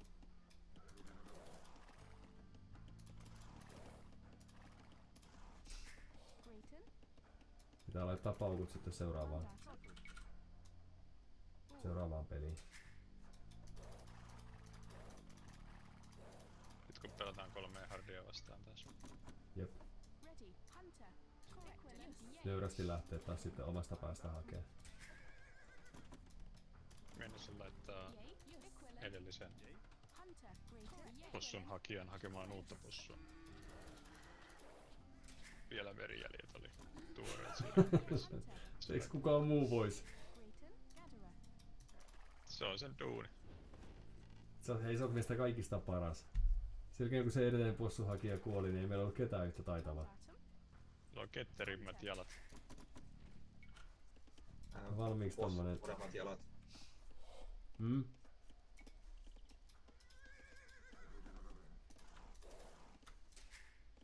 Ei mikään possu uskalla enää käydä kimppuus, kun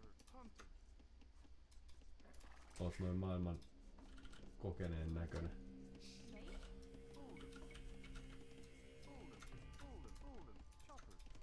Okei, mutta meillä on tässä nyt siis sellainen ongelma, että mulla loppu talot kesken ja mulla ei ole tarpeeksi ruokaa vaihtaa kautta ja puuta on vaikka koko maapallolle myydään, niin mä vähän pitkitän tätä mun kaudenvaihtoa, niin se on vaan vastuullinen teko ja sitten teen jotain häirintäjoukkoja. Mutta voit sanoa varautua siihen, että täällä on pientä tällaista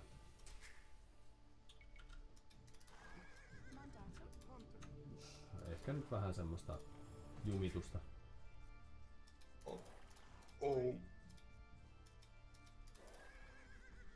Mutta kokeillaan lähteä tyylikkäästi.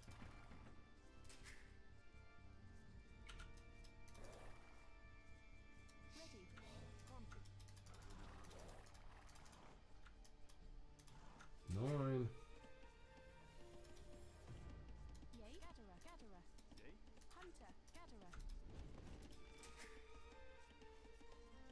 Taas muutama kyläläinen vielä ja sitten maailmanluokan kaudenvaihtoja.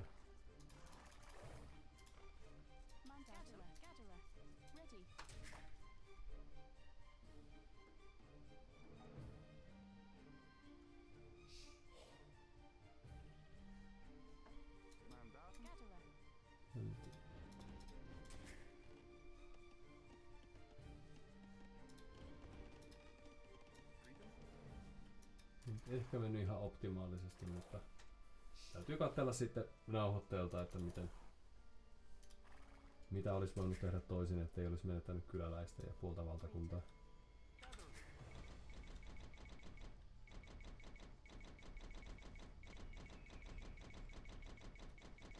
Yhdestä 99 ruokaa, no niin, sit mennään.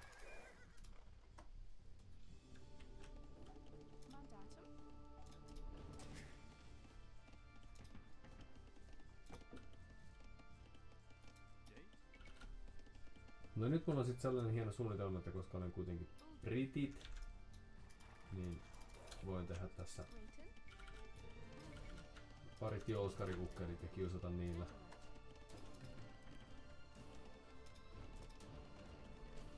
Lähimmäisiäni.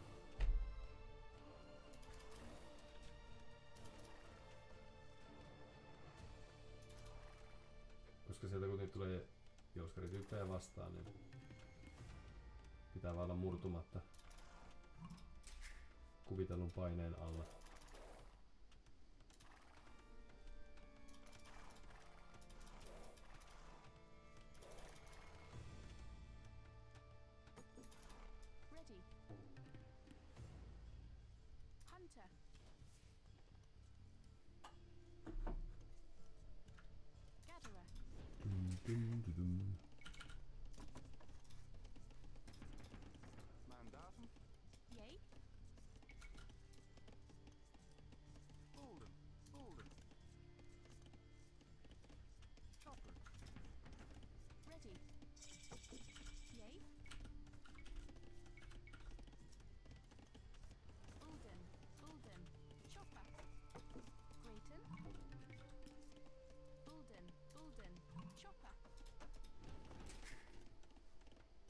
No niin, oliko myöhäisiä kaudenvaihtoja? Mistä se johtuu?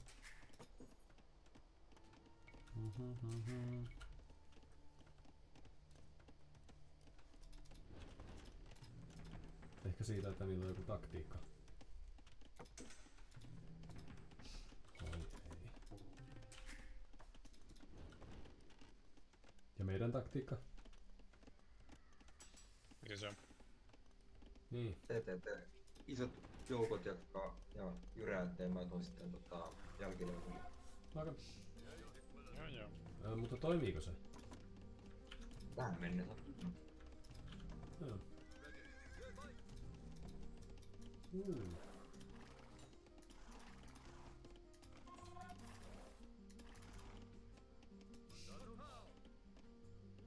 Varmaan Heppa hassuttelee.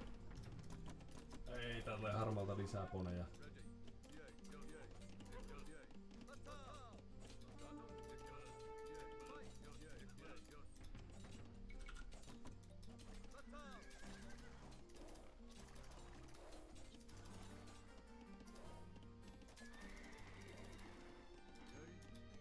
Hyvin. Nyt menetin oman heposeni tässä hommassa. Harmaa lähetti tollasen kourallisen köykäisiä poneja pyörähtää täällä mun kylässäni.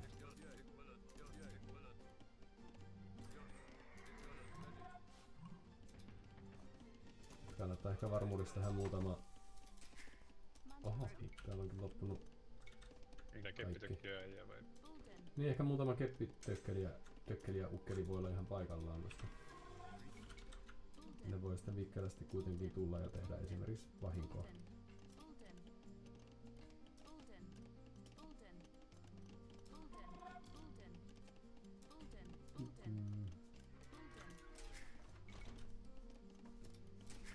Tääkin loppu ruokakestosta nyt tehdä kauppapaikka. No! Mä lähetän nyt pienen reskitunnan tonne tutkii maailmanmenoa.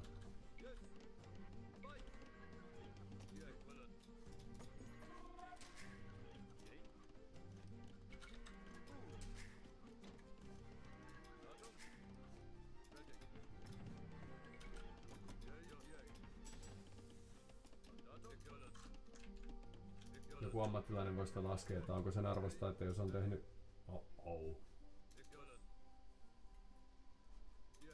Että jos on tehnyt... Harmaa on tehnyt tornin tänne kylänsä suojaksi. Tai kullankaivajiensa. Ehkä mä voin silti tappaa siltä jotain tyyppejä.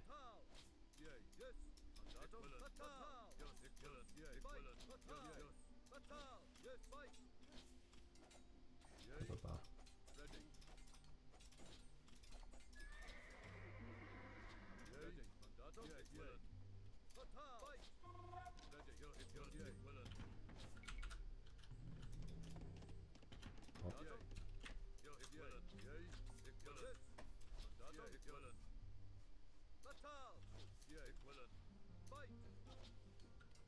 Mutta niin hyvissä uutisissa on siis se, että harmaalta on kuollut jokunen kyläläinen tässä läpikulkumatkalla.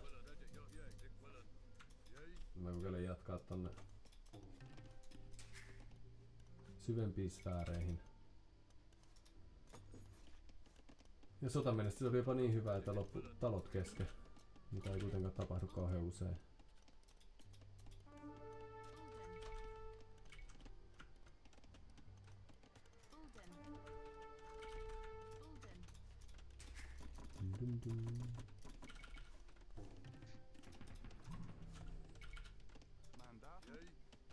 Missäs kohtaa kaudenvaihto on menossa siellä? Ruokaa puuttuu semmonen 500. Ihan kohta vaihtuu. Kovaa tekstiä. Kovaa tekstiä molemmilta.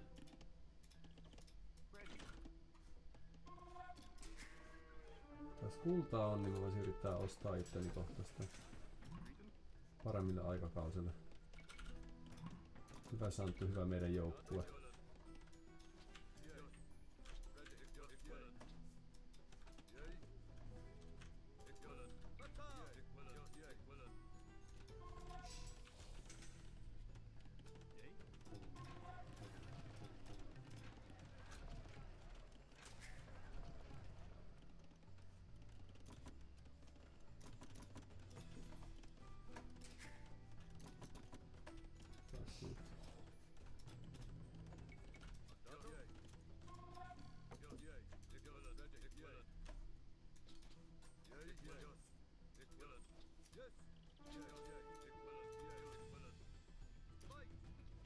Violetillakin on ihan hyvän näköinen kylä täällä.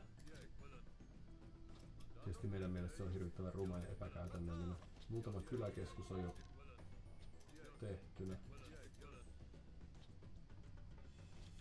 Mikä ei ole ihan optimaalista.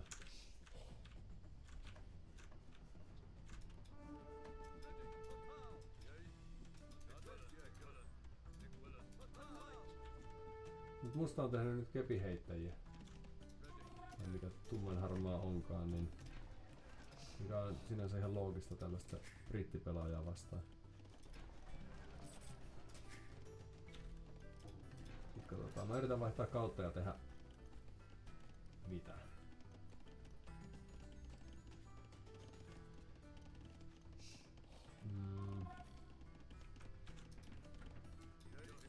Todennäköisesti lisää jousiukkoa jossain kohtaa, mutta katsotaan. Ehkä mä teen sitä ennen muutaman ponin varmuuden vuoksi.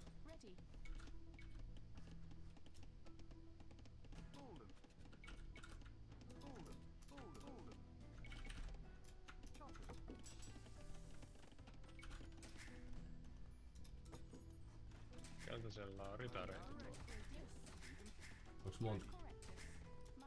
3 seuraa mun skouttiin. Joo.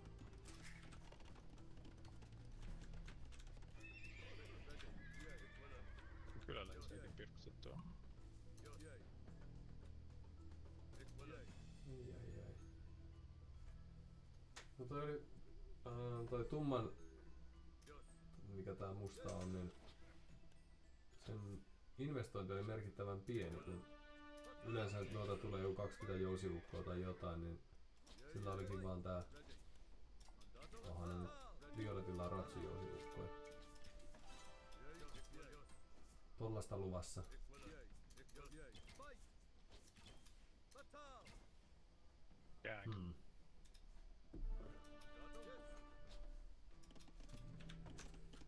Ehkä munkin pitää tehdä sitten muutama kepiheittäjä varmuuden vuoksi.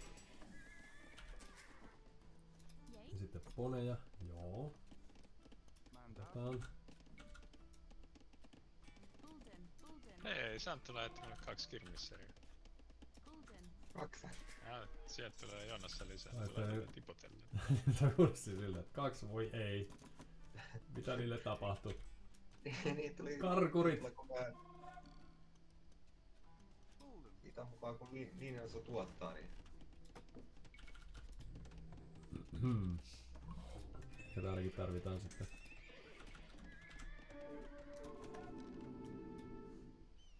Keltaisella oli munkki, joka kuoli tänne keskelle tyhjyyttä. Eli hyvä me.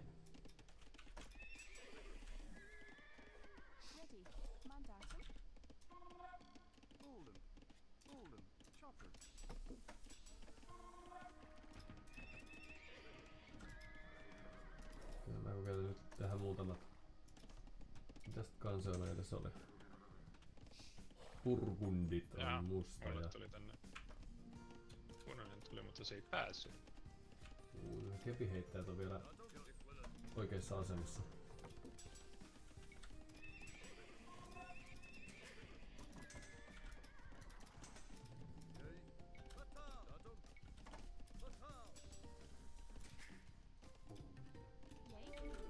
Mulla sieltä, että mulla on sille vastassa täällä 12 helityskirmaatteria. Että milloin viimeksi? Nyt on 14.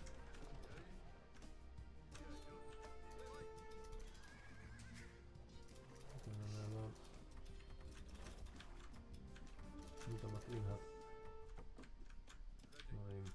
Keppitökki ja ukkerit myös täällä mustalla vastas, mut siitä mä varmaan selviän kärsivällisyydellä.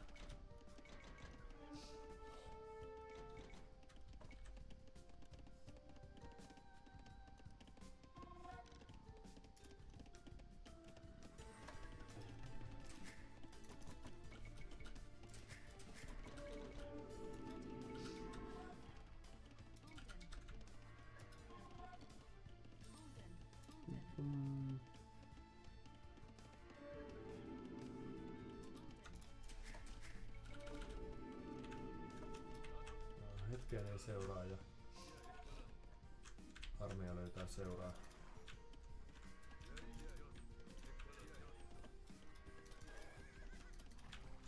Santtu, mikä sun status on täällä suhteessa tähän mun laidan tapahtumiin? Hyvä meno. Ja sinun tapahtumiisi. Niin. En mä oo kattonut sinne päin.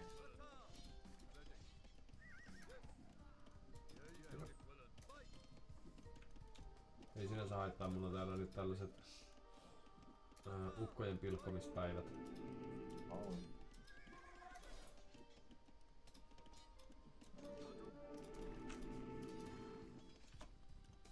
Ainakaan mustasta ei just nyt tällä hetkellä ole kauhean isoksi häiriöksi. Tavallaan tekee jousiukkoja, kun vaan saa jostain taloja vielä. Loputtomat tarpeet.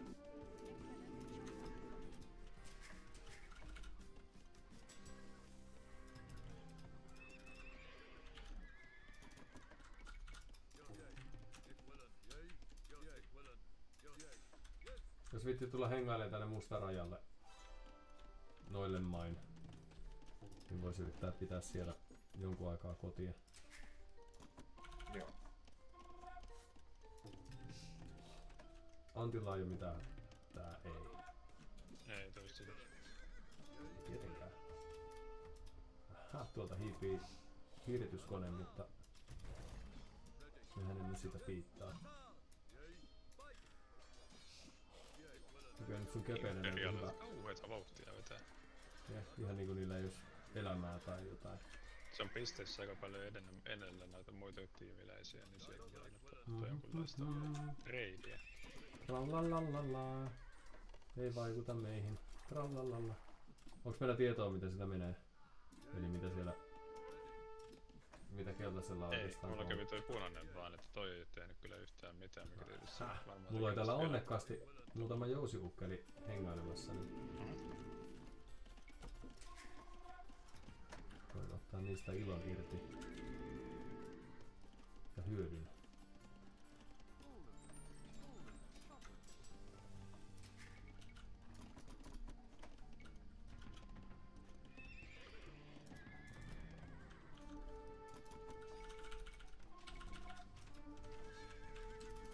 Taas täällä ehkä vähän kuolee tarpeettomastikin tyyppejä siellä täällä, mutta ainakin mustalla on myös pieni tällainen paineen tuntu niskassaan. Vois ajatella. On se sitten näennäistä tai ei. Ja keltainenkin menetti ehkä jopa yhden puuhakkaajan täällä hengaillessaan.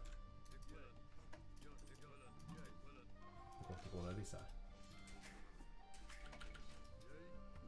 Eli meidän huolenaihe on nyt se, että kun ne tulee tuolta kohta tällaisesta kaudenvaihdos hurmosarmeijan kasaamisistaan, niin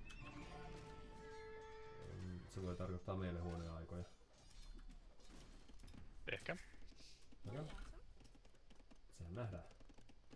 Ja sit se on mahdollisuus. Totta.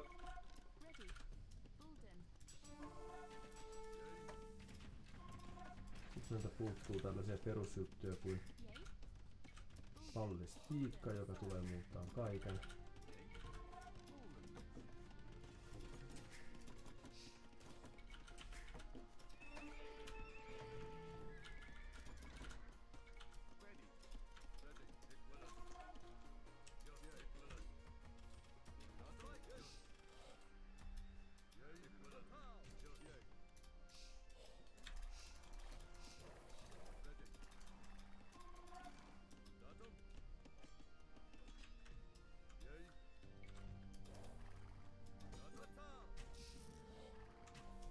Jee, pitkästä aikaa loppu talot, eli jotain menee oikein.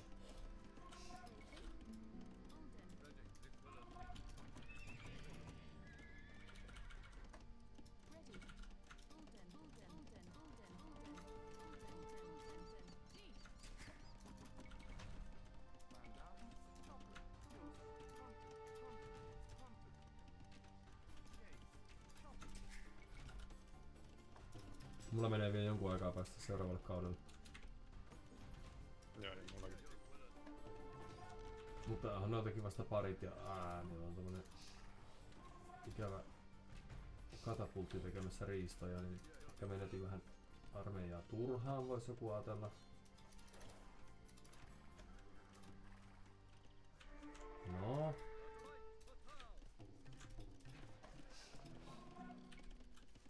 Nyt jos sulla on saatu joukkoja tuoda tänne hengailemaan, mä luulen, että on ihan hyvä hetki varautua siihen, että kohtaan armeija kylässä. Millaista joukkoa sais olla? Ainakin keppiukot on siitä kivoja, jos sulla on tommosia tökkiöitä tarjota, koska tuolta ei tarvitse kauhean montaa hevosta tulla, niin tää mun oma osastoni on pulassa.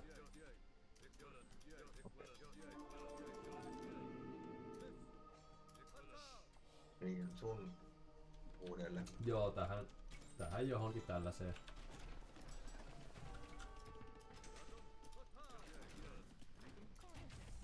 Minkähän takia nää mun metsästäjät ei mennyt tonne? No.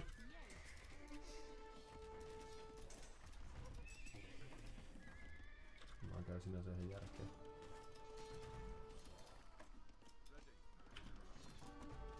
Nyt täällä on pientä tällaista paineen tuntua. Ehkä huomaatkin, jos oot siinä sopivasti nurkilla. Violetti tuli katsojousena. Ja harmaalla on vähän parempia koneja nyt kuin mitä oli hetki sitten.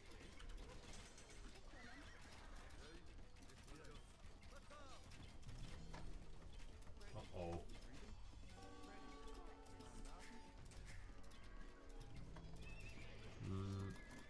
Onks joukoille jotain sellaista aikataulua tai ennustetta? Pärjää nyt vielä mustaa vastaan hetken, mutta mutta tää on mahdollisesti lopun alkua. Mahdollisesti.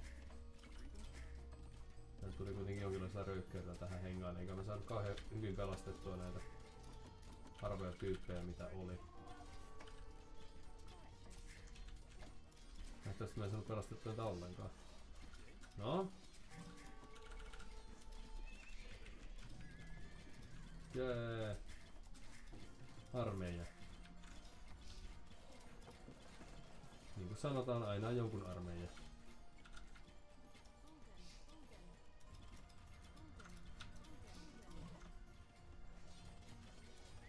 Kyllä, jos mä olisin kattonut, niin mulla ei esimerkiksi tarpeeksi kiveä, että mä olisin voinut tehdä tässä jonkun linnan joku aika takaperin. Ja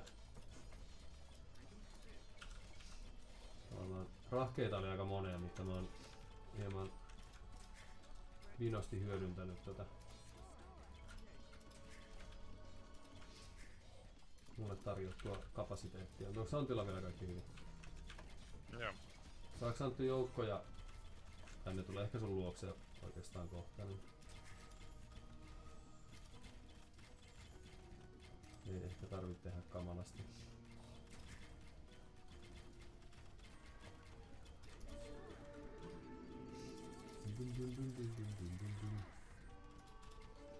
Täällä ei nyt vielä ollut piirityskoneita, että sen puolesta täällä on yllättävän rauhallinen meno, mutta menetin ehkä sen toistakymmentä kyläläistä ja tonne piirityskoneen alle tulee jäämään vielä muutama lisää. Mun samurai tekäs yhden niiden keppitekkiä äijän, niin ne lähti kaikki karkuun. Hyvä. Mä yritin toi ajatus samalla sekunnilla kuin yksi tykkäsee. Niin. Karkuun! Oikeesti. Meidän piti olla ystävyysottelu. Ah, mikä pelastus.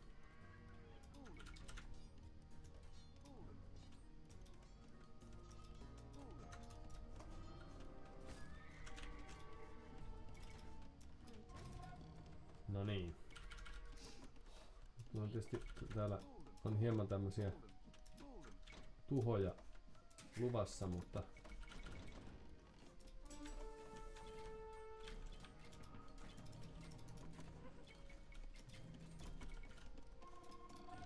katsotaan.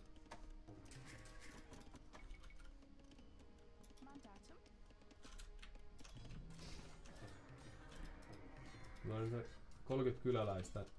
Mä alan tekeen ukkoja minkä voin, mutta on kuitenkin joku voi saatella muutaman kauden jäljessä. Eli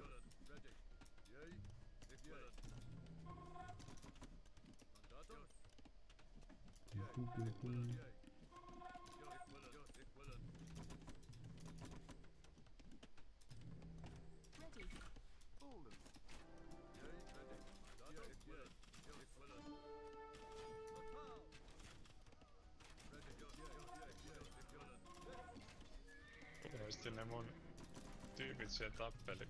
Lähetäänkö mä sinne lisää vielä? joo, tai tonne noiden vihollisten suuntaan varmaan hyvä laittaa yleisesti ottaen kaveria katsoa, että paljon siellä on kauppaa kulkemassa ja muuta. Ja käy kaappaamassa peltoni takaisin jos pystyy.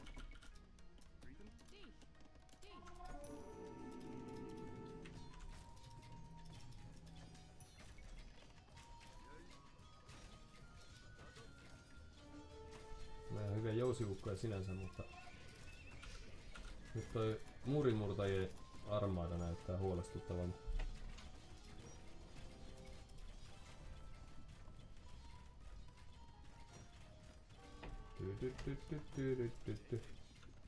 Sitten voi yrittää hoidella ne näillä mun uskollisilla kyläläisilläni. Ainakin osin.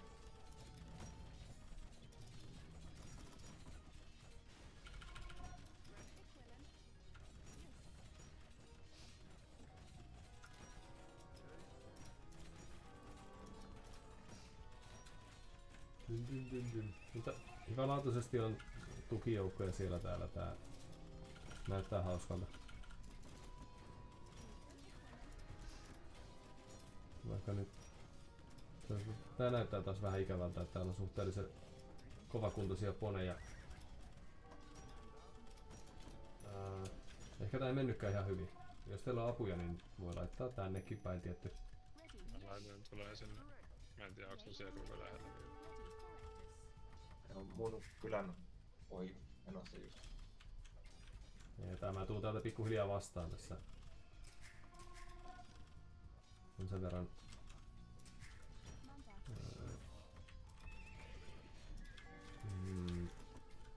epäystävällistä toimintaa tuolta. Ei. Niitä oli taas semmonen. Mulla on keppitekkiä äijä täällä aika kuinka, mutta mä en huomannut niitä pistää alkaa sotimaan. No kaikilla on aikansa jo. Ja siis vastustajallahan oli norsuja. Kaikki. Tai muuta hemppaajia. Arkkiviholliseni. No jousiukkelini ei tee ihan kamalasti noitten. Mä en oo kehittänyt myöskään näitä ruokaa mulla ei oikeastaan olekaan kyllä siihen. Okei, no mä oon nyt parinkymmentä kyläläisen varassa, eli meinaan sitä, että tää mun siirtokuntani tulee rakentelemaan tonne Santukylän laitamille, mutta on ehkä ihan hyvä varautua siihen, että tää pyöhännys jatkuu.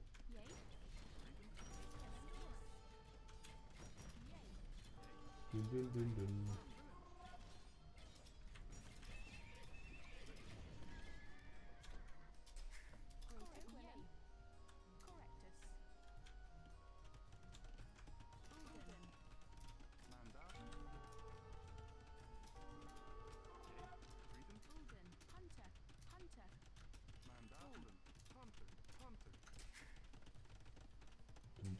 dun dun dun. Mulle tullaan 2 suunnasta. Se kuulostaa tutulta.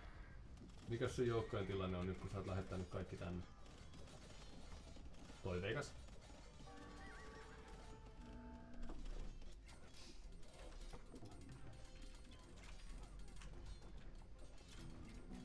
tässä niin varmaan me kauhean kauan, että Santun luona on myös bileet. Nyt täällä on myös piirityskoneita.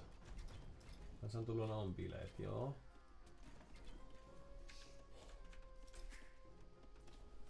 Mulla on sellainen olo, että mä en ihan kanna tässä nyt tän,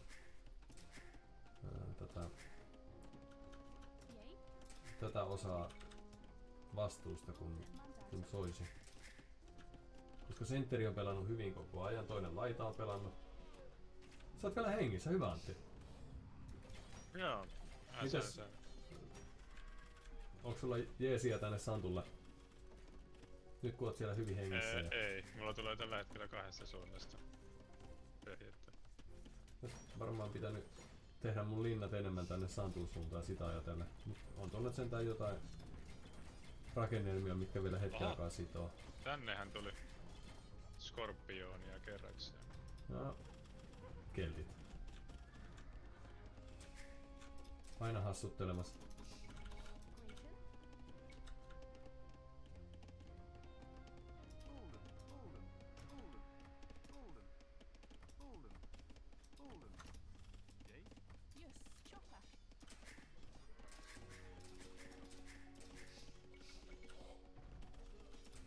Eli tän hetken... Onko sulla Santtu vielä paljon tyyppejä hengissä? Sillain 100?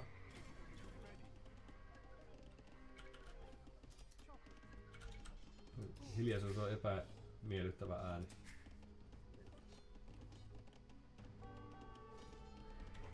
Joo, mun kylä on pyyhkiytymässä maailmankartalta. Ja mitä me tästä opittiin? Nyt on aika mähinä täällä metsillä. Ei saatu sun kylällä väliä, mutta entäs tää mun? Montako kertaa pitää samojen tyyppien evakuoitua?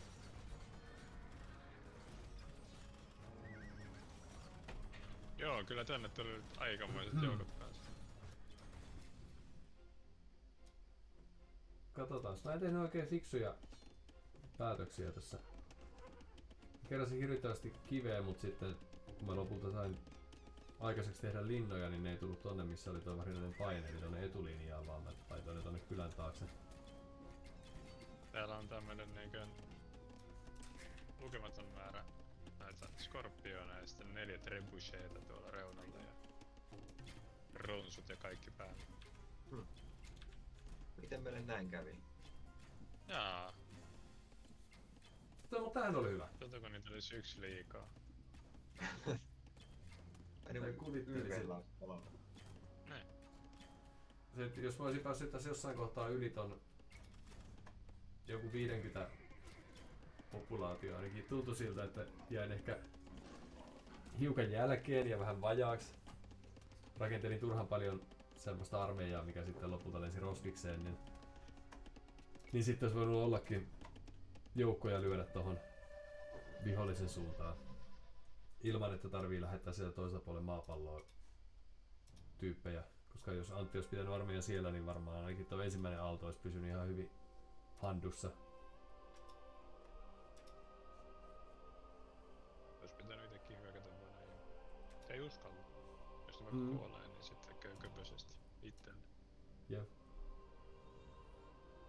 Niin varsinkin tuollaiset tavallaan ylimääräiset ukkelit olisi tosi hyvä lähettää tekee jotain, mutta totta kai se on riskinä, että sitten ne kohtaa katapultia kuolee. Tai käännytetään pois tai jotain vastaavaa. Mutta mä esittäisin, että tämä voi olla ihan hyvä harjoituskokemus, koska sitten kun 4 vastaan pärjää yhtä hyvin kuin 3 tuossa aiemmassa pelissä, niin sitten on varmaan ihan hyvällä tasolla rutiini. Että sitten 3 hardestia ei pitäisi olla niin nopan heittokokemus. Ainakin voi katsoa pari peliä, että tuleeko sellainen olo, että omissa soi koko ajan. Koska tässä kuitenkin on ehkä sellainen rytmillinen ero, että me ei saada kaikkia hätyytettyä toisin kuin noita 3 tai ainakin 2 pystyy aina sillä vähän kiusaa jollain jouskarityypillä tai millään vaan muutamalla yksiköllä, mutta sitten kun noita on 1 enemmän, niin on vaikeaa saada keltään tapettua yhtään mitään, niin siellä on joku yksi tai useampi nyt nää 2 keskipelaajaa, tai molemmat saadaan rauhassa rakennella sinänsä, niin sieltä tuleekin sitten vähän vahvempaa armeijaa vastaan just kun luulee, ettei tässä ole mitään hätää. Se oli hyvä kokemus. Mut hei, meidän kaikkien maksimi kyläläismäärä oli 69. Tää on ihan tämmöstä nettijulkisuuskamaa. Että on optimoitu tää meidän pelisysteemi tähän pisteeseen ja nyt täytyy miettiä, että mitä tehdään kun ei se riitäkään. Sä sanoit, että 69 riittää.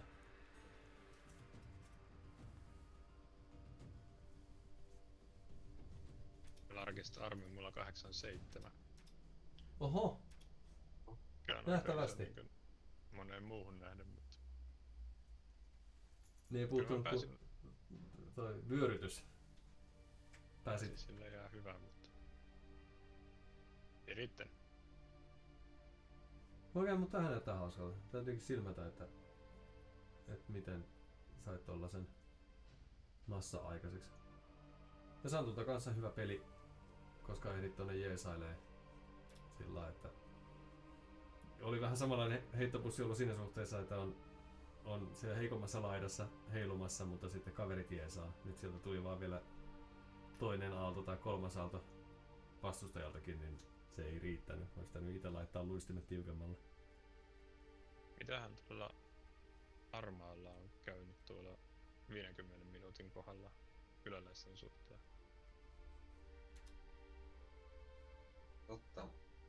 Se on joku yksi Joo, kyläläinen. siis me ei tajuttu tätä, mutta siis se on ollut toi Burgundi kansa, niin niillä on sellainen keksintä, minkä ne pystyy linnasta kehittämään, joka on joku Flemish Revolution, oisko?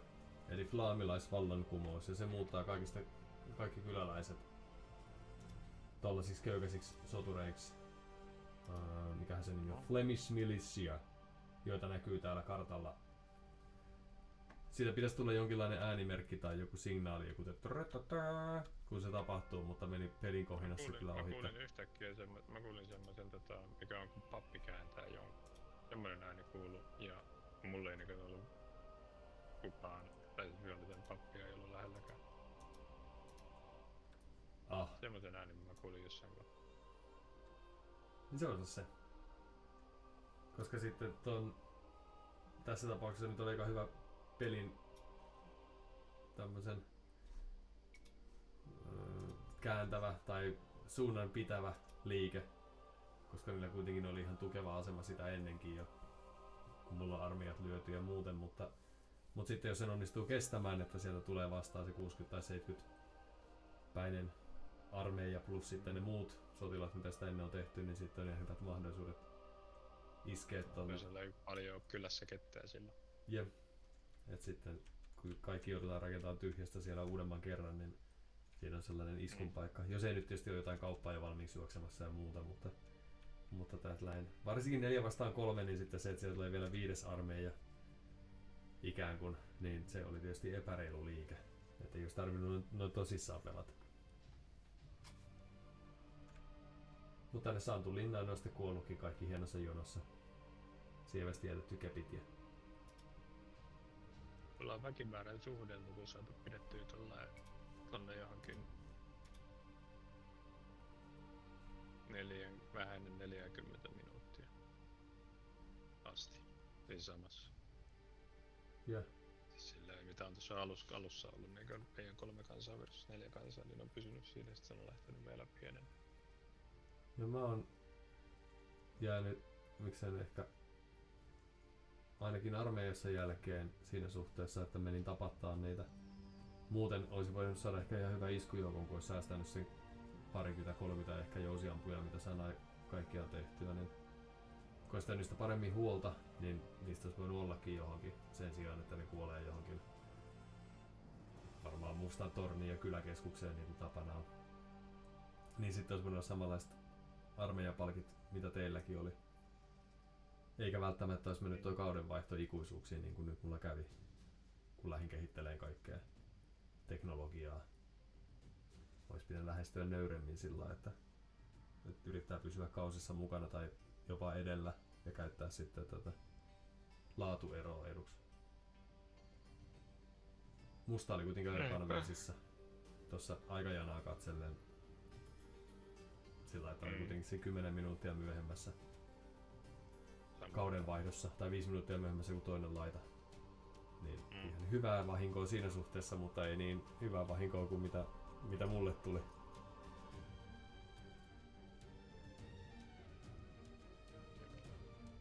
Sangen hyvä show. Kyllä. Semmosta tänään.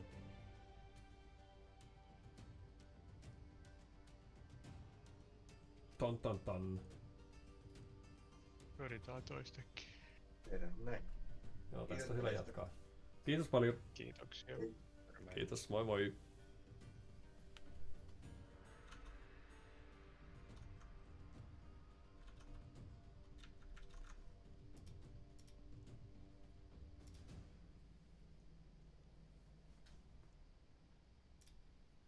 Tralalalala.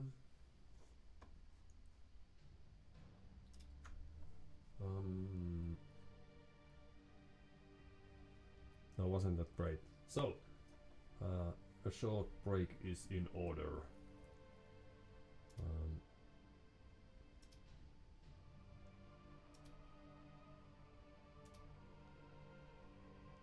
Perhaps exactly like this.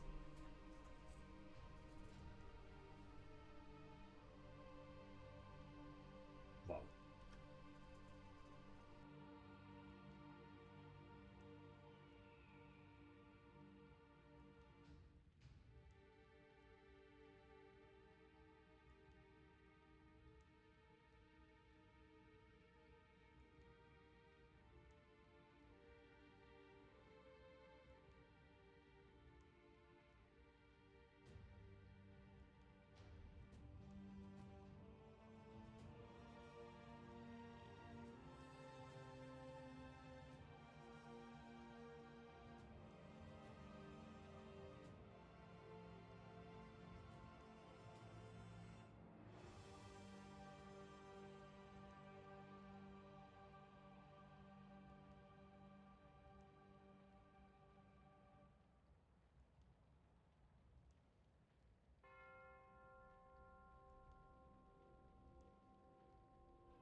Alright, so instead of analyzing the last matches with friends, I'll spend the next few minutes to fight a real life opponent. Makes sense?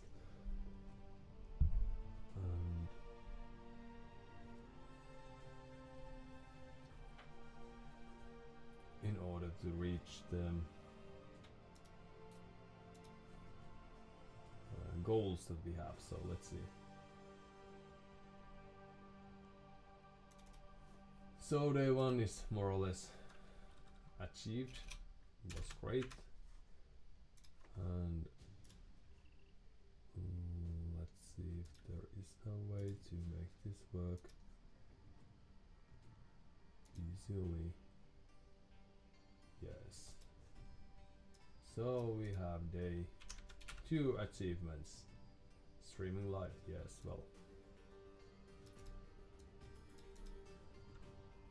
And what we are trying to do is have additional games on a ladder. On the ladder and analyzing the games. We won't spend too much time here. Probably not. Not a full hour even, but just in order to get to the rhythm and to try to keep the bar low, meaning that it would be that much more easy to just hop on, do some streaming, play a few games, and then carry on with our lives, so to say.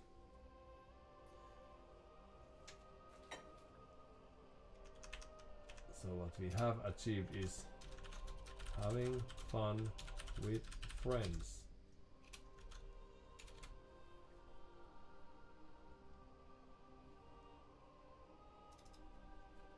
Playing a few games on the ladder, analyzing the games and rejoicing. So that's what we are up to for the next few minutes.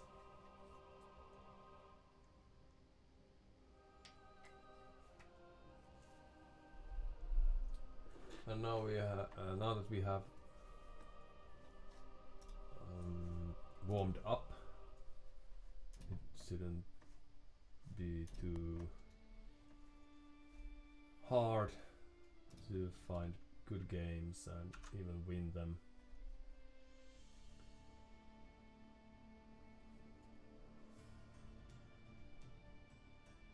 Hold on now. Right, yes.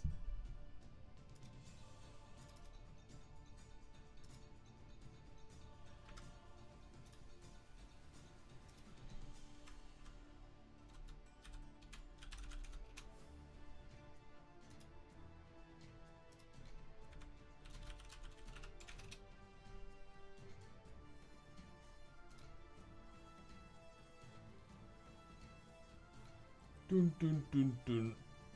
So there were a few things that we learned yesterday. One was not to be too clever if it's avoidable, and also what I could try to get better at would be the early game with boars.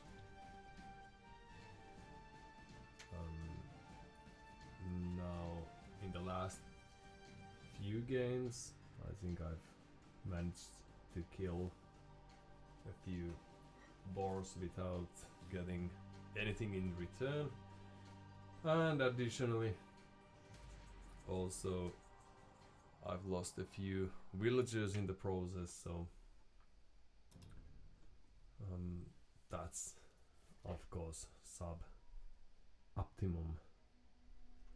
OptimusCrime. would be the player we are facing. And playing as Armenians, this is something that I have not done. So this is my first game ever playing as Armenians. They are, and this is Arena as well, which is also something that I haven't played in, well, in 20 years probably. Okay, this is neat. So we get to do something that multiple firsts at the same time. Usually I've come to know this, that pro players delete the back walls of their bases, and perhaps that's also something that we can do if ever facing a desperate situation. Oh, no, well. Well, some losses had to be made, or had to be faced, but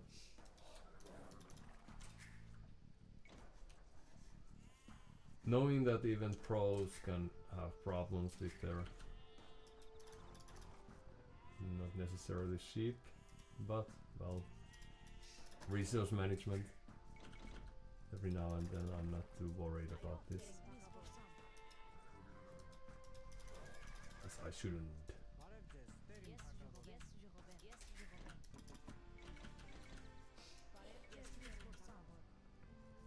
But what should we do now? Fetch a boar, perhaps?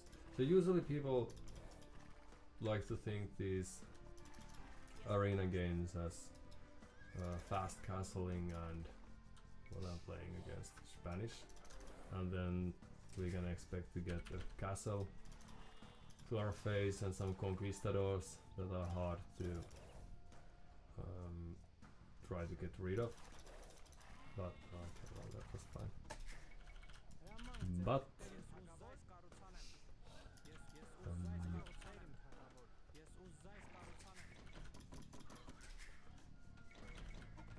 I'm not sure whether OptimusCrime usually plays like that, or whether she's more into, or he's, whether they are more into clever and variety in play styles in more ad hocish manner. Oh no. Don't you dare die now. Well, it was a forced loss that I'm happily taking. Right, so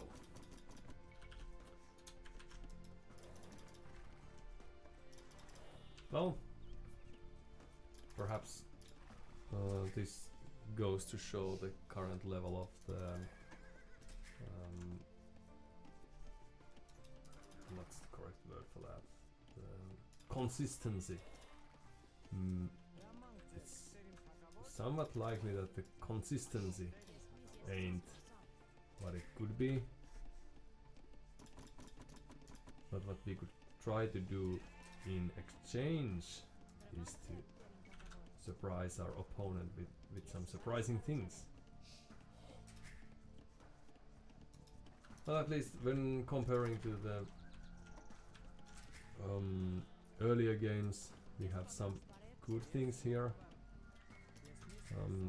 So we managed to get.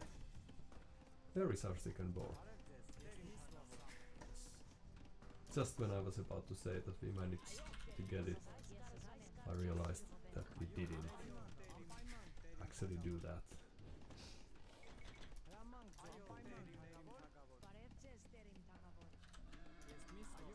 Na, na, na.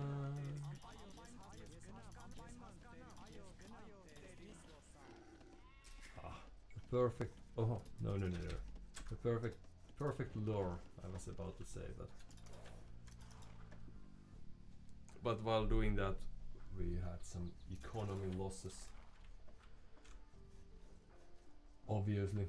So what we could try to do here is we can expect our enemy to surprise us with conquistadors, and they are probably playing with monks to gather the relics, as that is the common thing to do.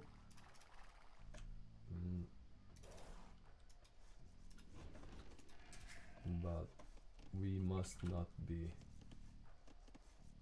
too afraid of them. Now I'm wandering outside without loom, hoping that they don't show up right away, but that is a risk. I don't know if it's one worth taking in a more professional setting. So once that's eaten, then you can go here, and once that's eaten, you can work with that. So our opponent is on the other side, so our barracks won't be that scary. But well, so a few villagers, and perhaps we could use a few farms.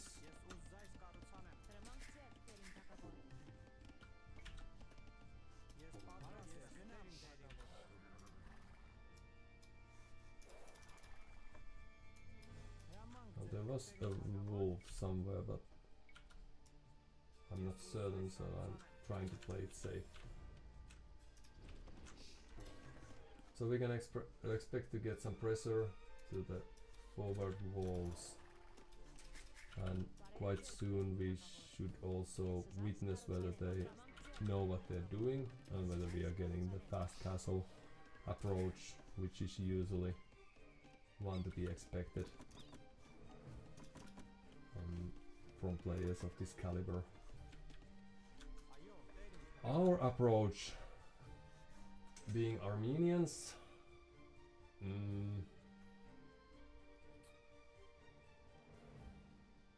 so we could try to make some barracks units, since we... Yes! A splendid idea. And then we will have some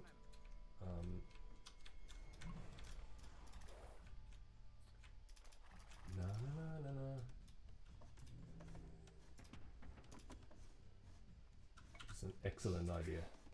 So we are postponing our change of age a bit. Also with this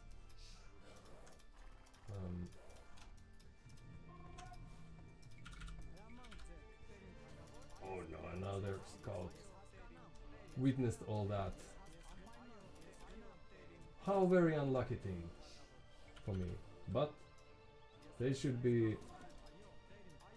somewhat surprised, hopefully, because this is not a standard thing to do. So hopefully they are very afraid to witness what's happening.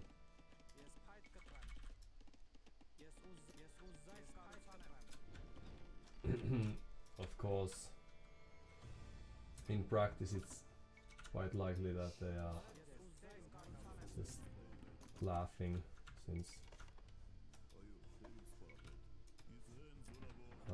usually people tend to focus on getting to the next age as soon as possible, and only after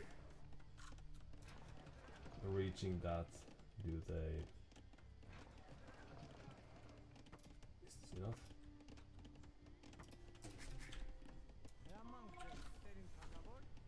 And only after reaching the next age do they start building their armies. And now everyone who has played this game before knows that the army of skirmishes isn't very exciting or fearsome, and the main goal of this is to look silly and the secondary goal would be to cause some havoc in the future. So a bit delayed feudal age from them as expected, and then castle age following soon after. And now they do have a scout,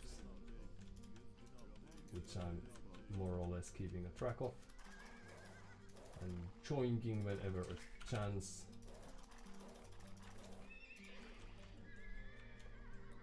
But do I want to lose mine? Well, let's see about that.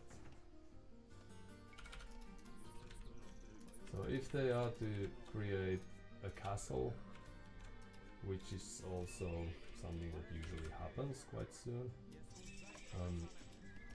we can expect to see conquistadors quite soon.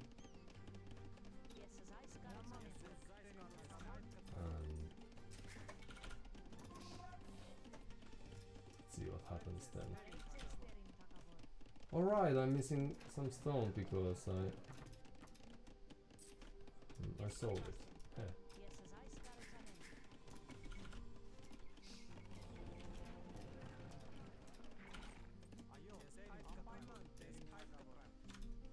To quicken.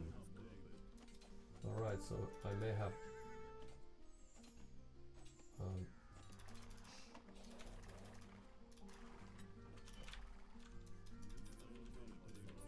I think it's alright to show my hand and to get rid of that. So they have multiple farmers already, that's very good. They lost their first monk, and I don't know if I'm able to get rid of the second monk as well. That's very good value, I would say. But of course, meanwhile, it also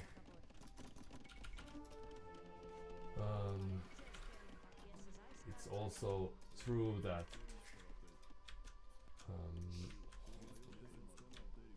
I have given some initiative to my valiant opponent, and I could do with some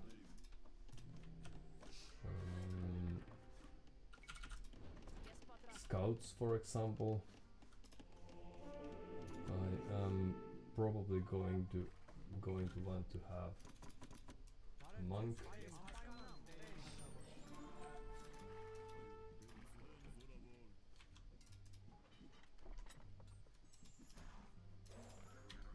Now, when comparing different play styles, I would call this unorthodoxical and probably stupid style, since we are floating quite much food, we are lacking on farms, for example. We are only just starting to get enough gold to run this whole business, and we are still building with or having only 2 town centers when we would really very much want to have at least 3.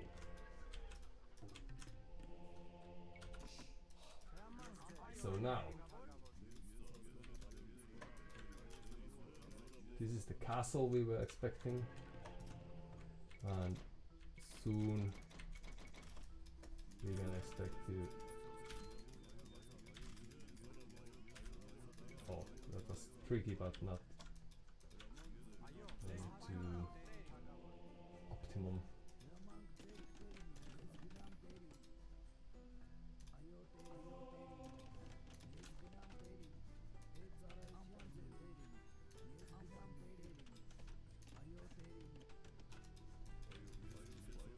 So if I'm not forgotten or mistaken, they have already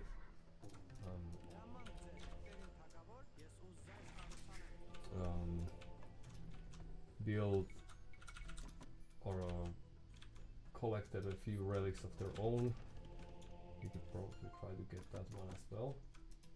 But it could also be that since I had a luxury of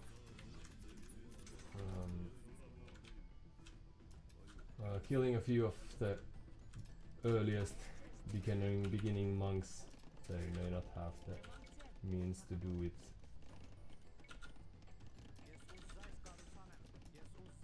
You know.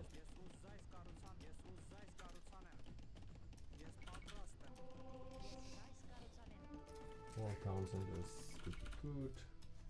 And then there's this army of conquistadors that we were expecting a while back.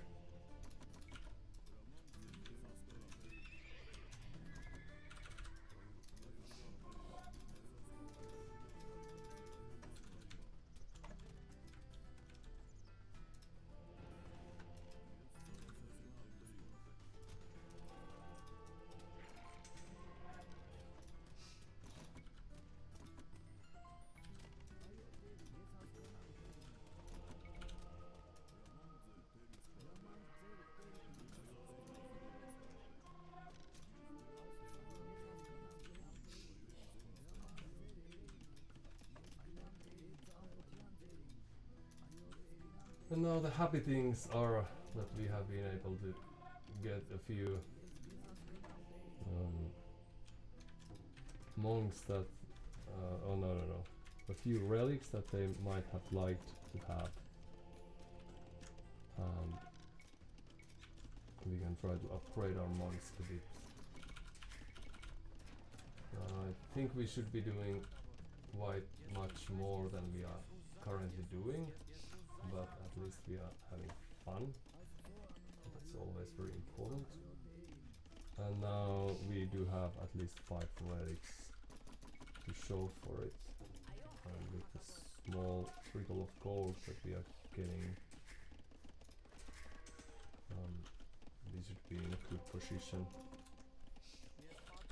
to spend some time. Now we are not actually doing too much.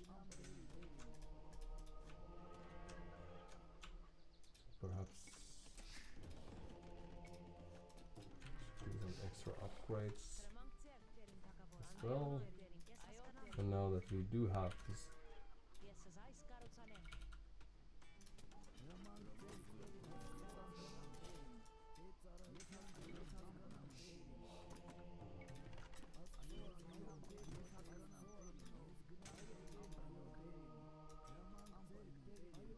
someone might call this a clowny thing to do, but let's see, hopefully. Oh no, they have like multiple gazillion.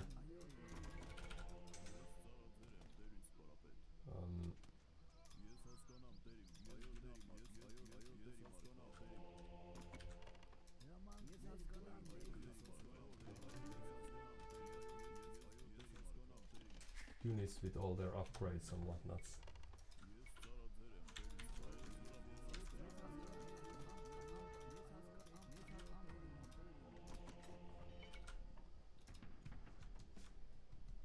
So they did get or did manage to kill few of my units, but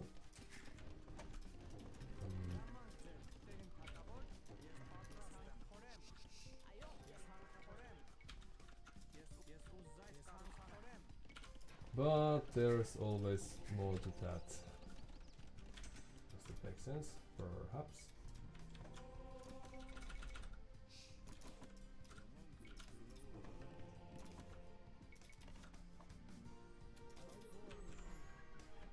So sadly we can't convert these units yet, but the day will come. I think it's a good idea to check what's going on here.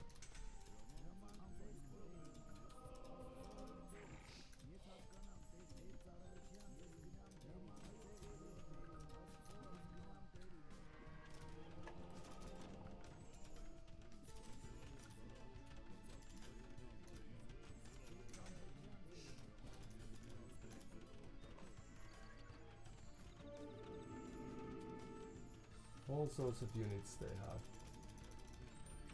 Oh no.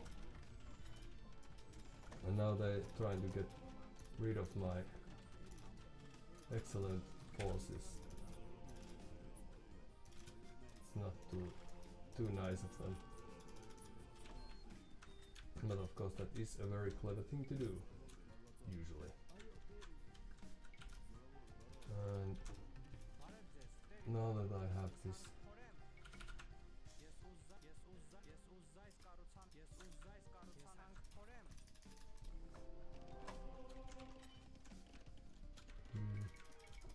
Oof, I could have made a gazillion of units already, but I just didn't. Okay. So Armenians, show me what you got. So they are slowly, or they slowly have reached Imperial age. But do we care? Not at all. Although I don't want to do that. Probably.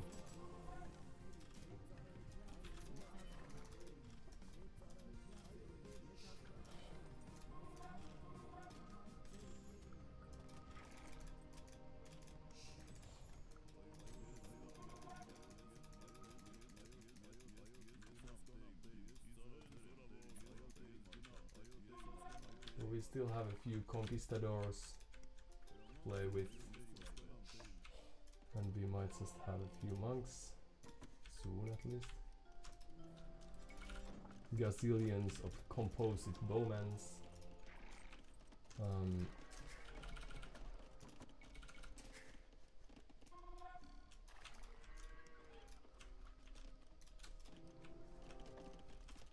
And upgrades, yes. Because the thing we are trying to do here is composite bowman.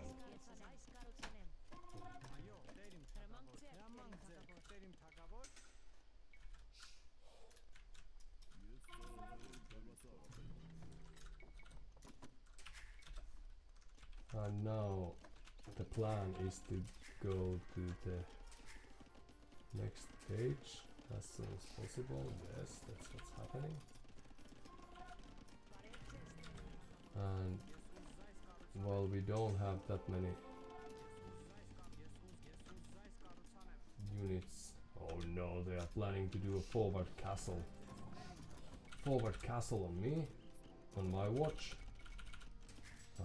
It's terrible news.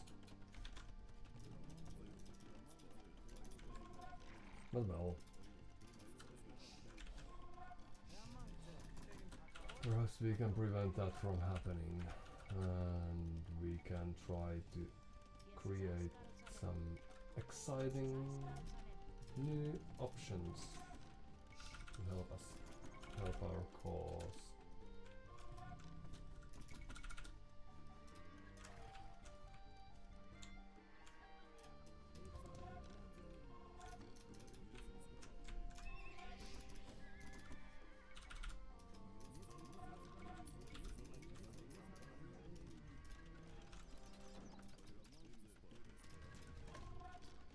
They have their Imperial Age upgrades, whereas I do not.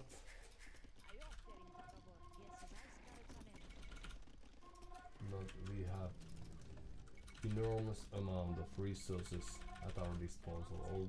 Only thing we are missing is houses, and then we should just enjoy it while it lasts. So what's going on here?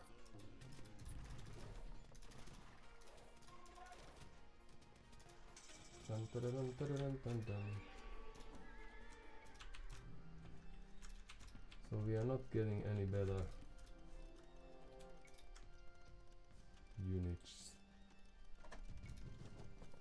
to help us on that front, but we are getting the scorpions very soon.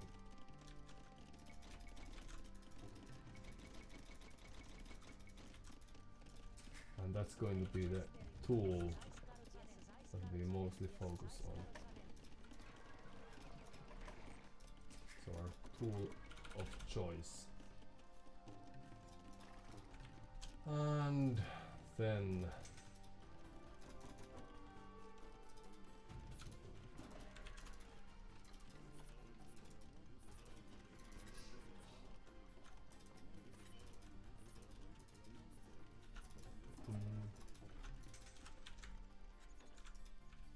they are slowly advancing, causing absolutely no problems to us. Let's see if we can make this happen.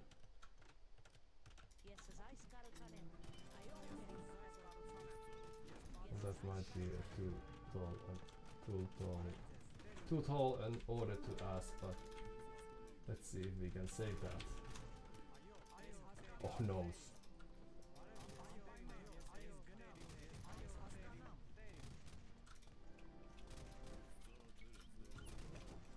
Alright, let's destroy that, just for the sake of it.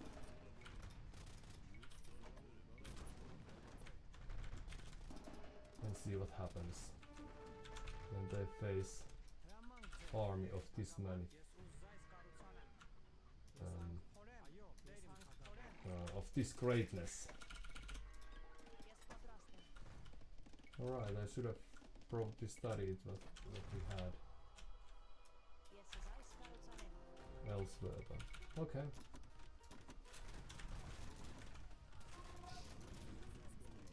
And it might have been a good idea to check what they are doing with their other troops, but well, you live, you learn. And now what we might actually need is, it would be nice to get this castle up, of course, but if we cannot make that happen, then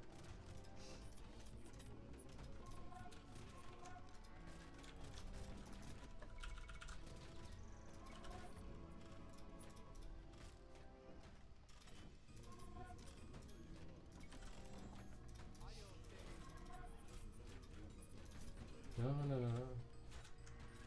But this is a very exciting game nevertheless.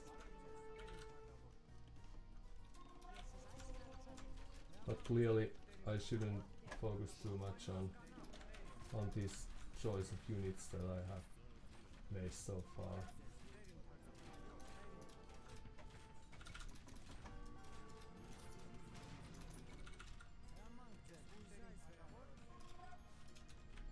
But my opponent seems to be making mostly.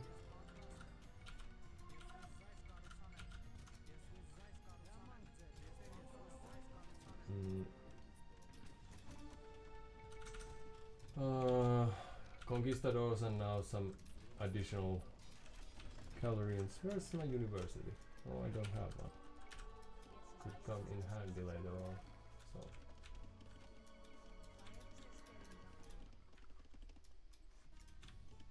So the castle was destroyed, or the castle is soon to be destroyed.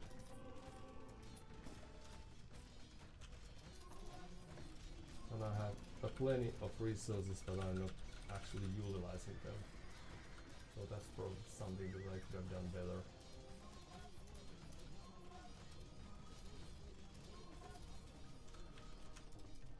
But well, you live and you learn.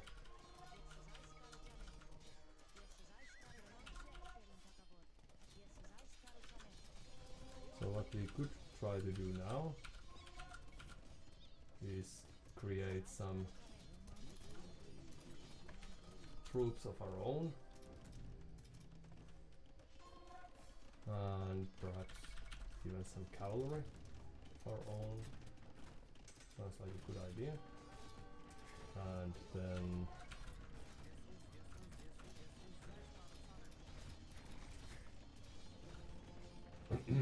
see what happens.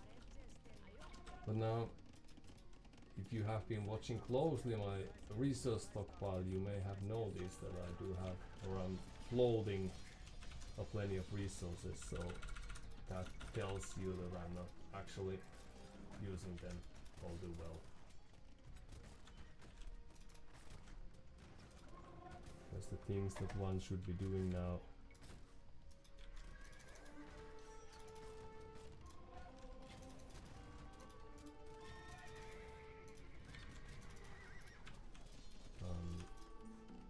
So ballistics, yes, yes, yes. Murder holes, yes, yes.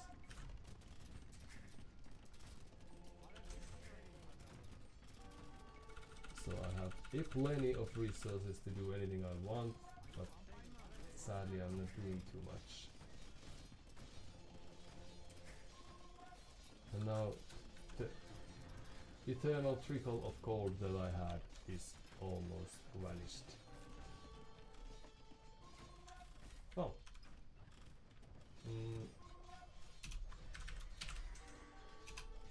Wasn't this a well-played game from our opponent? So what's exciting to me is to see that now that I've spent I only have 64 villagers.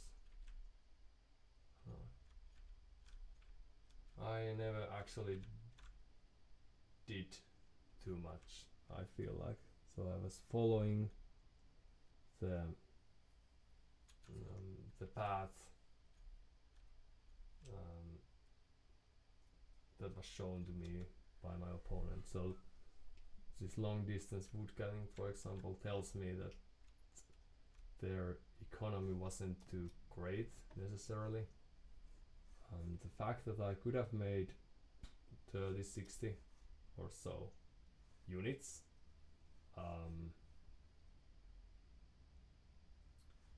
isn't too promising either. So I probably had a huge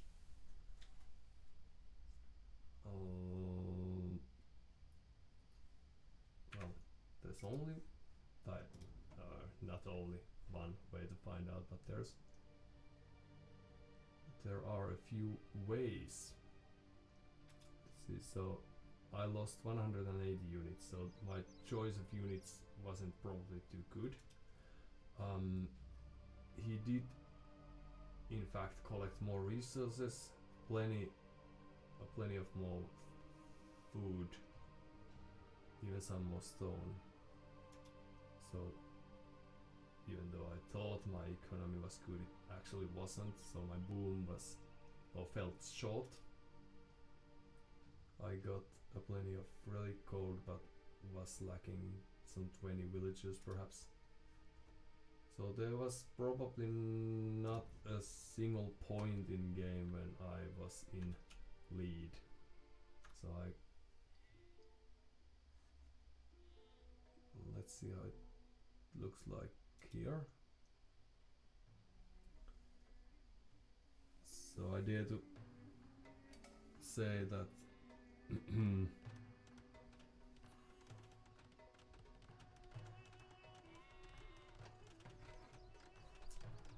I dare to say that my game plan was wrong. Not necessarily from the get-go, but probably from the get-go. Since knowing that the opponent is playing Spanish should tell me that they are probably aiming to get some early stone and building a few castles, spamming conquistadors, and I never had an answer to them. I could have had, because they can't really bypass my buildings, for example, so I could have thought about adding a few towers here and there or something like that. And since I took the early map presence and was able to gather the relics, I could have just started to boom, and instead of creating these composite bowmen line of army, I could have created probably just a huge army of melee units like swordmen. That would have been way better than trying to be cute, but that's what I do best. Try to be cute.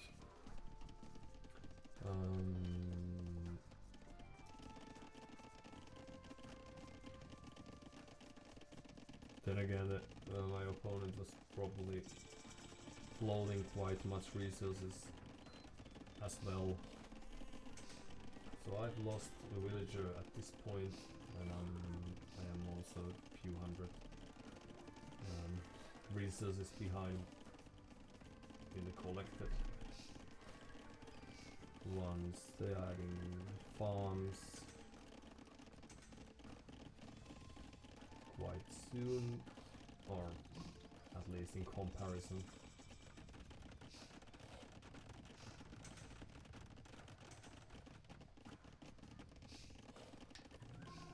Building up this nice economy to help them survive. Meanwhile, I'm doing all sorts of fancy stuff. I'm still behind resources collected, and I haven't yet clicked up. I'm only planning to do so. Oh, they postponed the double big axe to make it even faster. Huh. Oh, that was just an omission, which could have been the case. So they're collecting way more and are taking a lead in the score. My army in the field doesn't do anything, but it's exciting to see whether that causes any reaction. So they have second town center now on the stone to prepare for the castle. Solid 20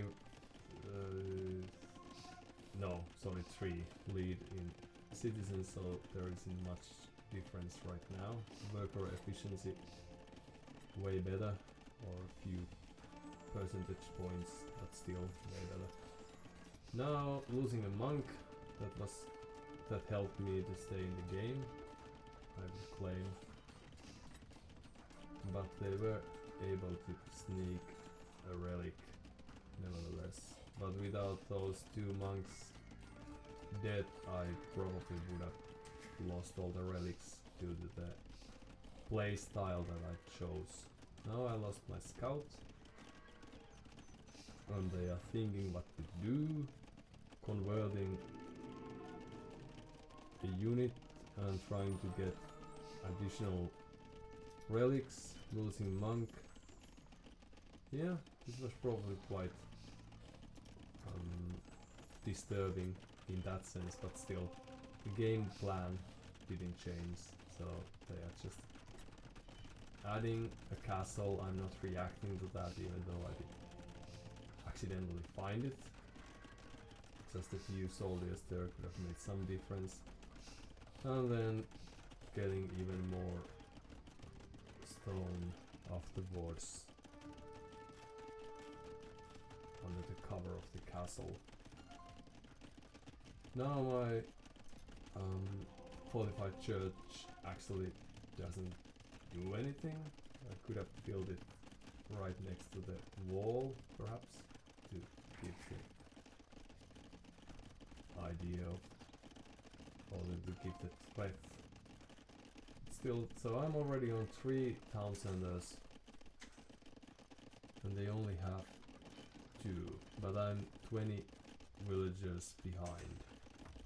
So this is where the game was actually decided, because I'm wasting my energy building stuff that don't help me, that I don't need.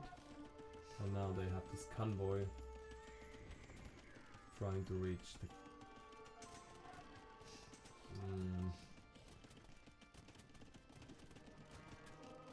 the relics, and I'm, to my luck, I'm able to collect them. But still, 2 town centers, I'm adding 4th, and I still only have 47 citizens. Oh, okay. So now that as we know how the game went on, there's probably not too much to say. Although I didn't notice that they did not have any upgrades on the conquistadors. So first created 4 or 5 conquistadors, then upgraded the armor for them. And there were moments of sloppiness where I'm losing monk, for example, and the conquistador without getting anything in return.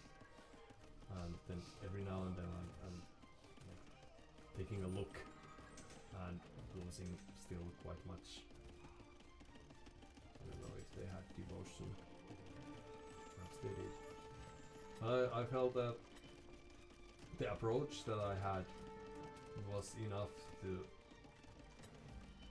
make them think a bit about their approach, but then again, since we have this public score available, I'm 30 villagers behind. I'm currently like, he has created the amount of villagers deemed required, I presume, because it's 88 already, and I'm still at 60 and slowly building 1, 2, 3 more, which is partially because I messed with the hotkey or setting the town centers to proper hotkeys, so when I thought I'm creating a plenty of villagers, I actually didn't. And now I have 2000 food, 2000 wood and gold, and I'm aiming to get to the next age, but they are almost there already. And this is the moment where I could have created just like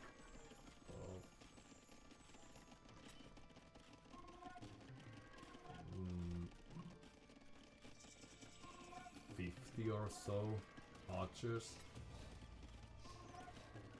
for example. I later on decided to create a few ballistas. That wasn't optimal. I could have created a few catapults. Might have been a better choice to have a few onagers, but that was me feeling cute. I'm thinking they are better than they were in the small numbers that I had,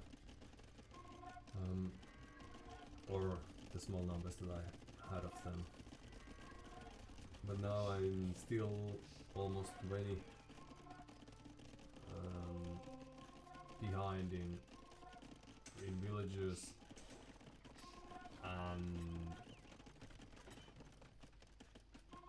the game looks dire since the army might is a bit to my benefit. I have some edge there, but that's because I have these bowmen that weren't that useful in the end, probably due to the range as a one factor. But there could have been others as well. I should check what is their actual strength.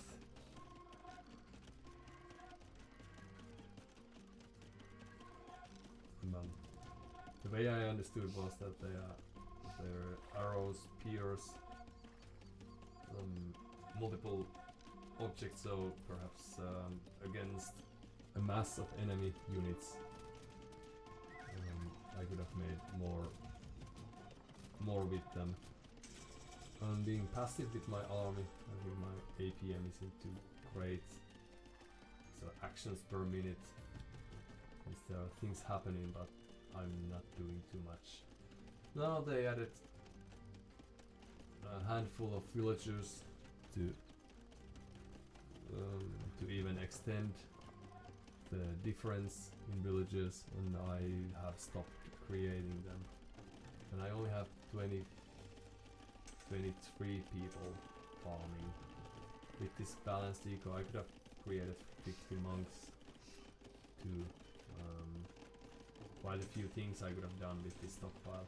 But to be fair,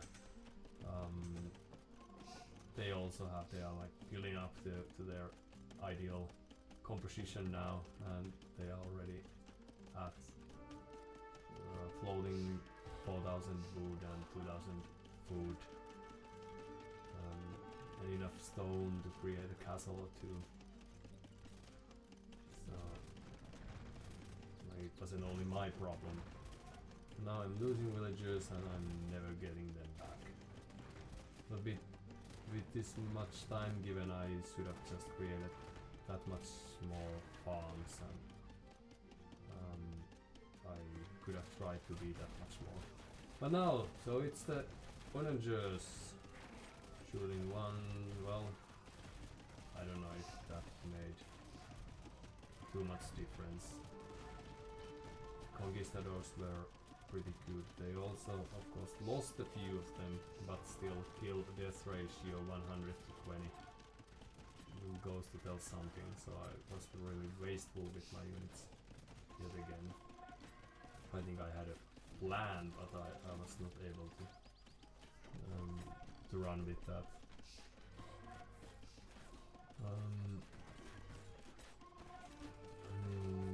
What else is there? So they have the solid almost 100 villagers. I'm somewhat shy of that, and probably the saving grace to me in statistics or statistics wise was that there was this long distance lumberjacking that they didn't need. They could have done anything with those villagers instead, but that's why the resource collected is only a few thousand. But and when I'm finally trying to create just a huge amount or a huge army of pikemen and swordsmen, I was late to the party. I should have built them with 10 or 20 villages just to get enough barracks up, and instead I did very little. Also, meanwhile, I had siege workshops present. I could have upgraded the rams,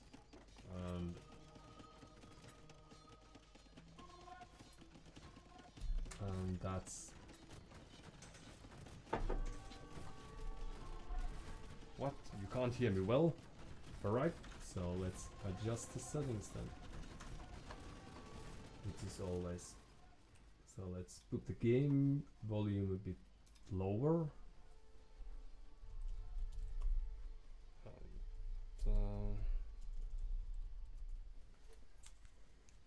So while I did have plenty of resources to make something happen, I didn't fail the APM or whatnot, and when looking from this point of view, well, obviously I should have used the and checking the volumes.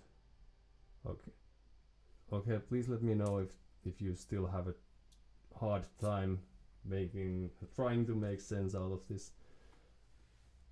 But so what I'm witnessing here is the lack of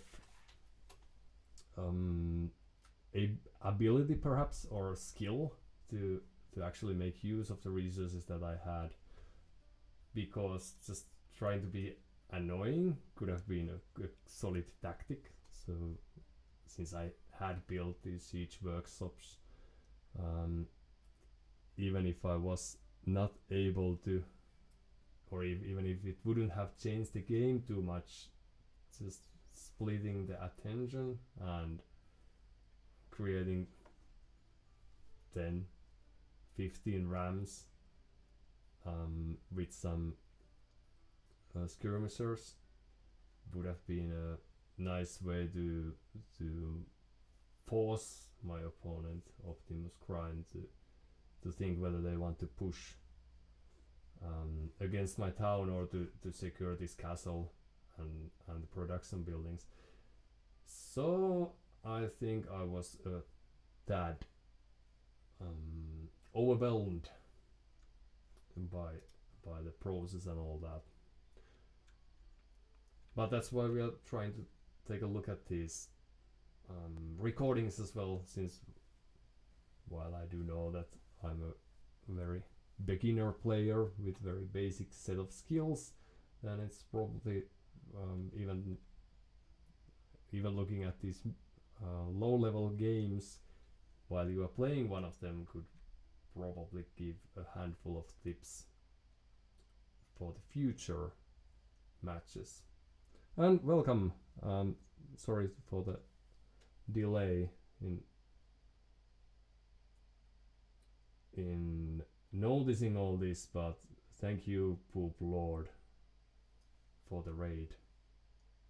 Hopefully the voice problem is that much more improved by the fact that I'm using more breath while speaking, and perhaps a few adjusted setting can also help with the issue. Now, on to the next game. So the basic problems that we have witnessed so far. Let's see. Now that it's already a game day 2, is that I tend to try to be cute, as in the last game, and walk around the edges of the map and build forward bases and all that, while there are some very basic things that might be a bit missing, such as trying to lure the boar without getting killed in the process and without killing them or losing a villager. Perhaps stating that it's killed wouldn't be too much off, since that's due to my decision making that might happen, so I could take some responsibility in that. And now the second and the last game of the day, hopefully, is deemed to happen. Meanwhile, in the larger scheme of things, I am planning to learn how to scout and also encourage other people to scout, but that's a personal pet peeve of mine, since usually when watching pro gamers, the Vipers and whatnots, playing their tournaments, they tend to know where to focus and with their scouting and with their actions and all, which is something that I forgot to check the APM of the last game.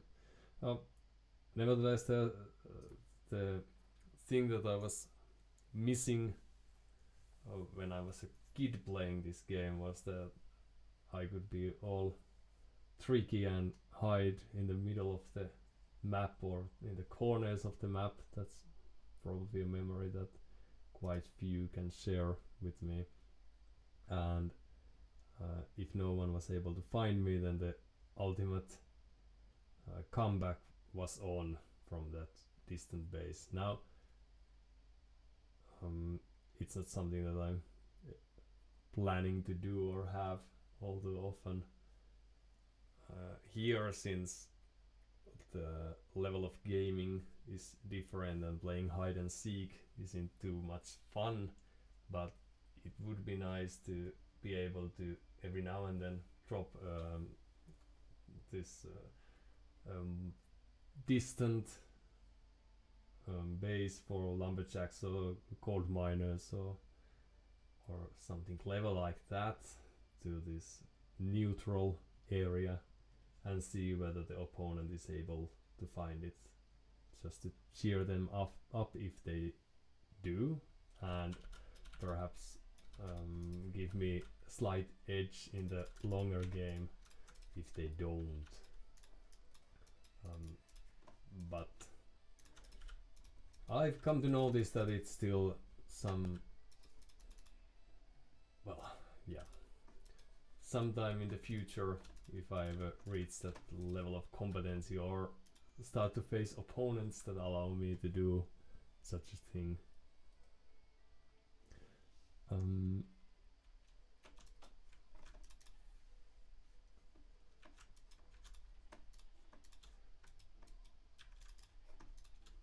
also this Bululu chant is it's really nice because so thank you Beanie Bong Baron for that reminder. Since the first AOE 2 decades, almost 3 decades ago, introduced the world to that, and it has been a very very distinctive melody in my head ever since. So it has stayed in my head for a few decades now. Not something that happens all too often when I'm trying to think of other things that I've learned that have stayed with me. So kudos to whoever recorded that, and heads up to those people who allowed that noise to be in the game. Okay, so the first time arena was an experience, and it's still shaking our play a bit, no matter how valiant the game. But what are we? Okay, so 4 lakes. That's at least a map I've played once or twice with my friends. And even though I don't know about all the great build orders, that's something. Oh, so as soon as a build order is mentioned, the opponent decides to think twice about facing us. Perhaps just to save some time. But was there something wrong? Like, it seems like that, so perhaps a drop. I just didn't notice that. Someone might have read the score and thought that something is off, but not me. Or then there's this other chance, of course, that the person in question knew that this was supposed to be the second and last game and just wanted to make everyone's life that much more better by getting rid of the nuisance that's that much more faster. But okay, so what we learned this time, I'm not bothering with the recording because there's not much to see, but what we learned was that, or what we managed to do was not to get anyone killed during the first few minutes of the game. So for the sake of that, let's try again and enjoy the fact that we got this pleasant surprise of viewers. So welcome, and hope you enjoy your stay for however long that lasts, and once you decide to carry on with the other tasks or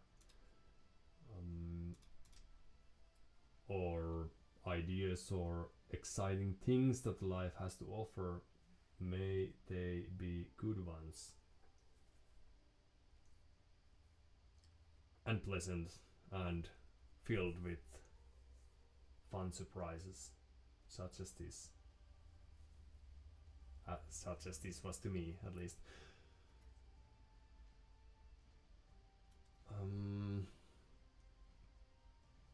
So Arabiaites. I also have to admit that I haven't played with Romans too much. Have I played them ever? Nope.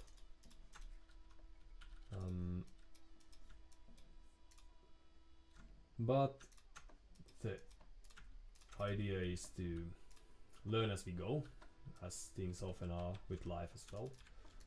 And perhaps after watching this recording, after like a decade from now, we get to say that that was still the time when I didn't have a clue about how to play them.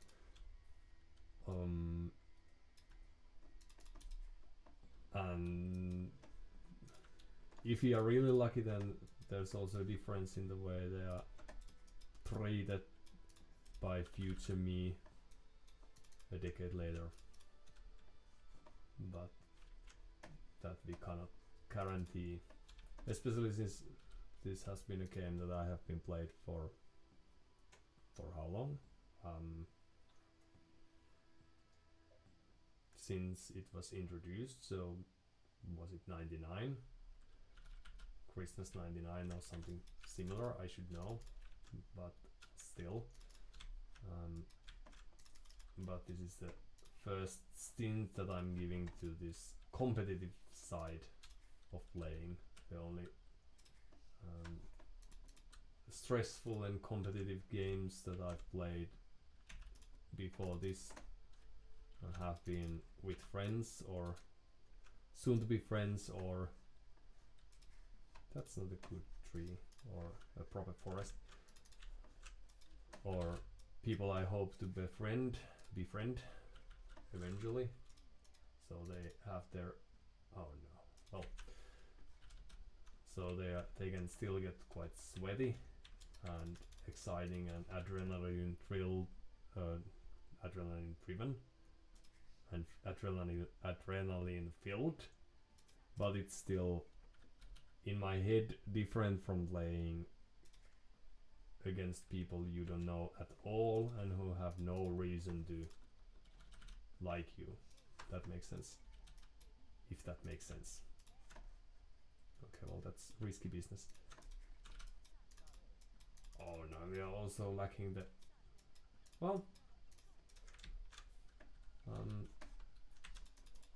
we just have to take it like professionals think about these things and consider this the first game of the day and just run with that. Okay, so some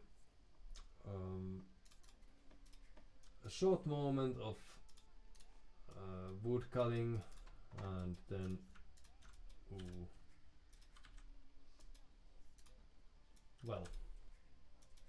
and panic saving people while leaving one behind. Sorry about that.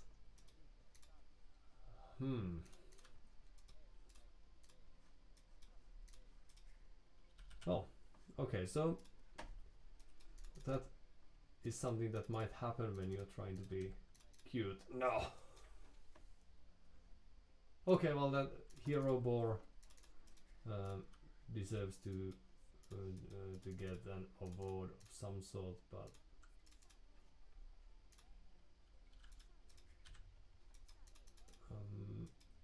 this is obviously a very sad time to be me. But now the important thing is that we tried something different. So instead of using the town center to kill all these boars, we only lost villagers in the more traditional way, and luring two boars at the same time while stubbornly avoiding loom is now something that I can't really recommend. So perhaps the real benefit of this exercise is also to learn to find your your level of different various skill sets, and then trying to hopefully improve some of the things, and just embracing the current status where we are at when it comes to others.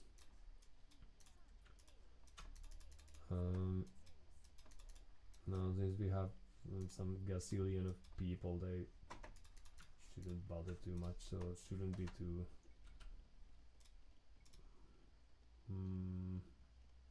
too much in trouble to walk that short distance. Okay, so time to get cute in a different fashion. Now the second deer is a bit late.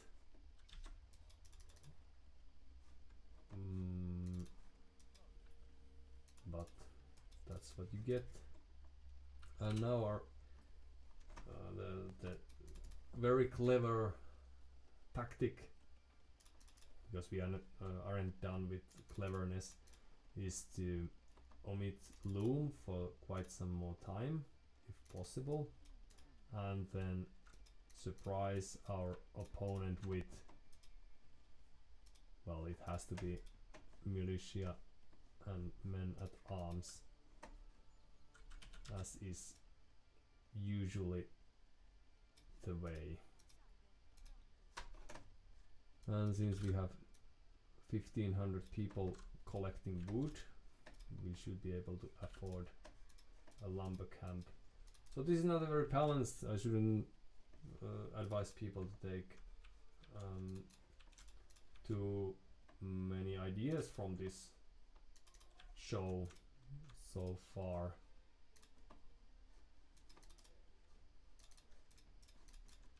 So they know that I have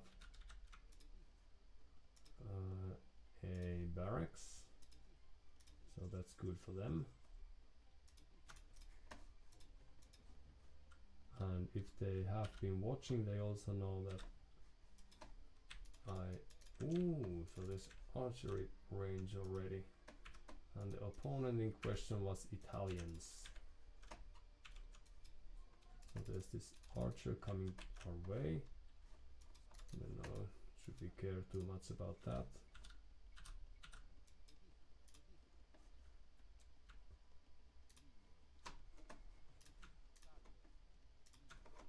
Just in case.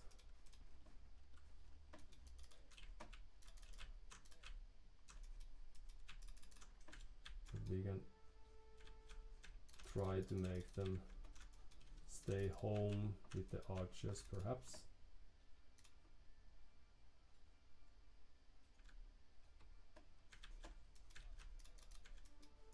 So they have a few walls here and there, okay.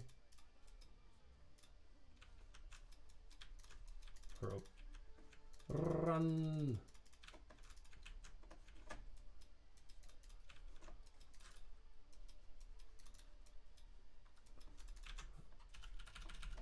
I also may have forgotten to create more units, but that's something that very easily happens every now and then. You shouldn't read too much into that. So a few villagers loom just in case, and a few soldiers to top it off. And now I did indeed lose the little that I had to give my opponent any pressure, but perhaps that only lasts a while.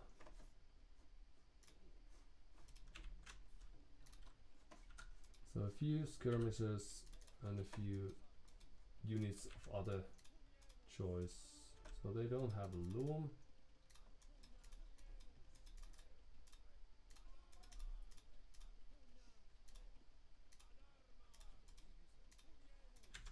I don't have too many units yet either.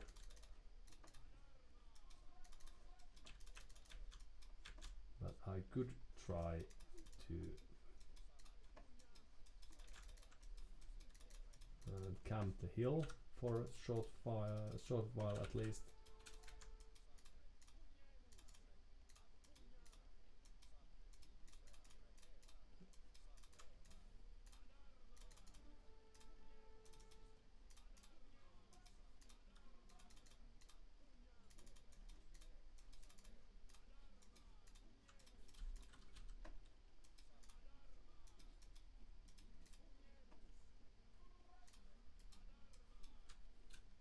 At least we are trading. Right, I could have used these as well. Well,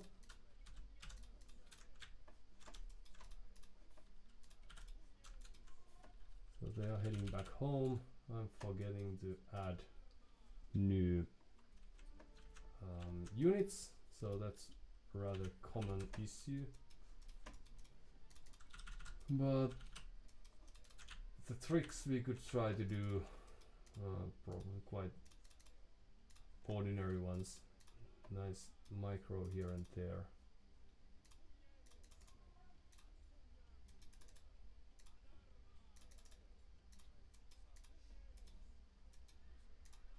So finally they lost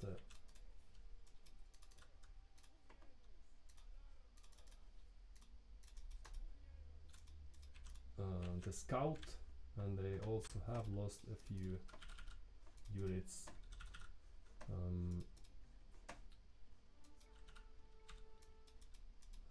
Or a few villagers, that would make sense. And once we are done with that, we can get some extra gold perhaps. One of these days I'm going to invent the axe, and it's going to be a huge celebration, a cause of celebration to the citizens of our realm. And then they will be just chanting, how did he do it single-handedly, which is also the way the I'd like to think the Viper playing challenges sometimes did. So when forced or encouraged to test his skills. So try playing with a single hand and other tricks. Okay, so what's going on? And do they already have fletching? They do. And they also have a new scout.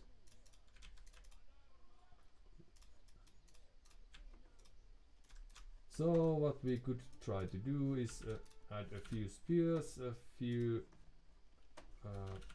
killing machines known as spearmen, and also, I don't know if it's really a clever thing to do, but we could still try to enjoy this feudal age warfare a bit more before our opponent hops to this castle age wagon and forces us to join as well. And we should probably make a villager instead of creating additional. Well, let's go and have a look.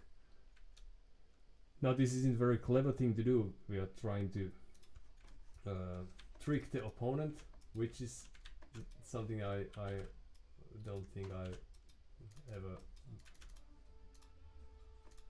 manage at. Okay, let's drop that idea. So it was, well, yeah. So perhaps a few spearmen would be a better idea.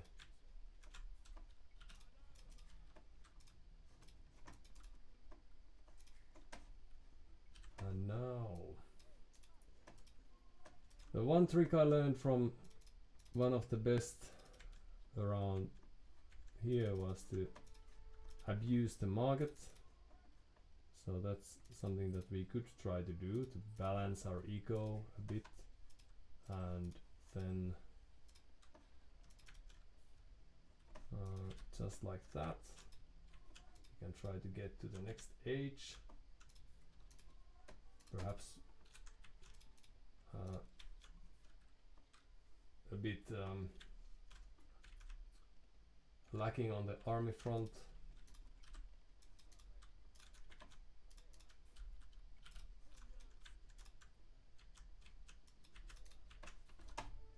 But it might also have been a mistake to throw my small army away like this, but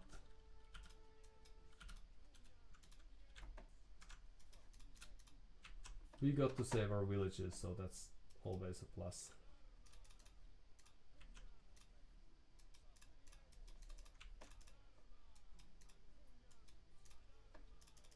And they have quite a few weak units. Now, of course, I have even more of them, but or I have less units and they are very weak, but you get the idea. And just like that, we almost got rid of all of them, their mighty forces. And they already made it to the castle age, so I'm not sure what's going on there. Like, I didn't see any upgrades so far.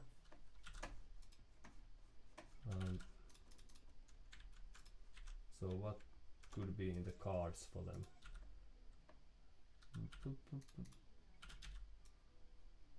Remains to be seen.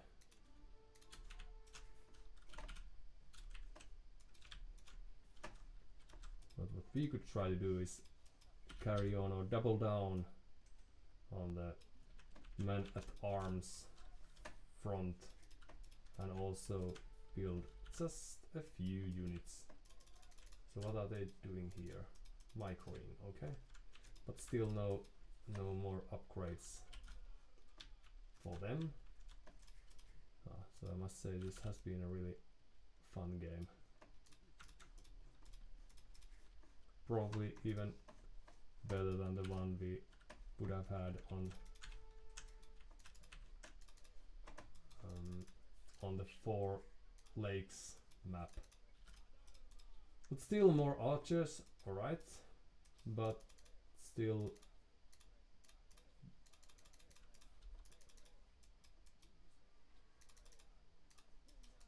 very little upgrades on them, it seems. Okay. So what do we have here? Let's have a few secure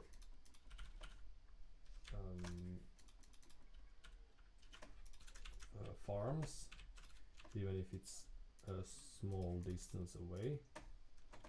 And then we are again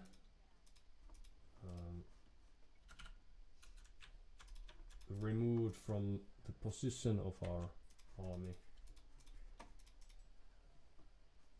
So what is going to be our trick about?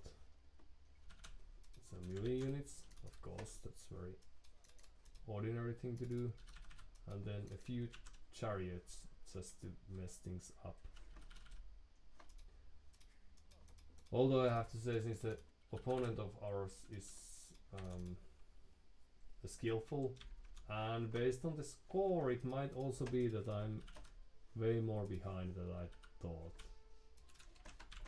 So I've dreamt about having this tournament where the score would be hidden, so that the pros would be forced to rely on their scouting again. See, I'm speaking for the scouting, like the importance of that, and yet facing or having really hard time actually scouting myself. But still, so I'd enjoy having more scouting in this game, even if I don't have the time or skills to make use of the scouts. And now I may have lost a few units here and there.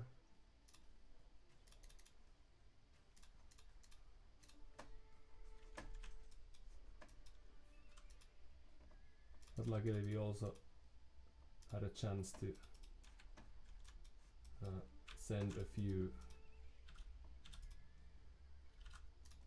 harassing units to our opponent's place or base, and by a few I mean one.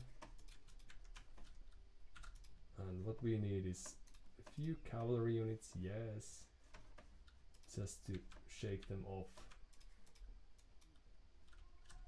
Now this is going to be great. And then what else do we need is this.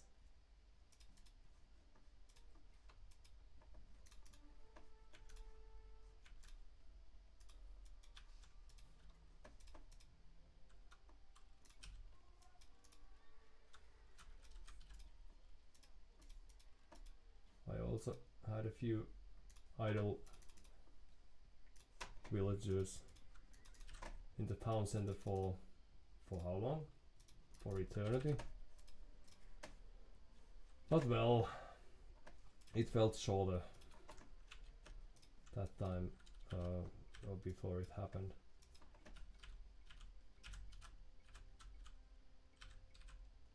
So let us build a temple and carry on with the very important wood cutting.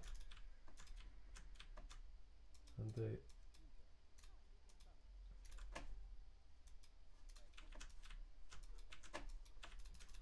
in a very unfriendly fashion killed my civilian that was just checking for the carters. And now the very clever idea that we have for closing this game is to get to the 4th age. Yes, try to keep up with the opponent, who's probably booming quite much better than we are.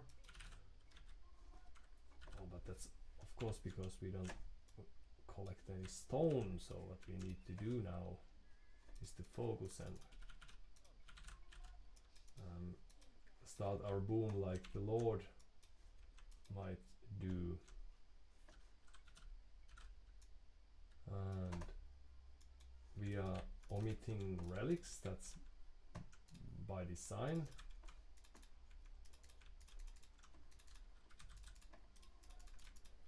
And we might leave one soldier hanging there.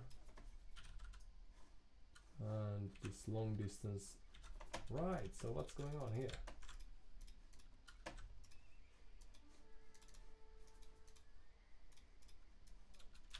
Right, we probably shouldn't go there since they are feeling or acting against our... Oh, well, I said we shouldn't go there, but then we still went. Okay, well, the point of the story was to... We are going to have to buy some wood.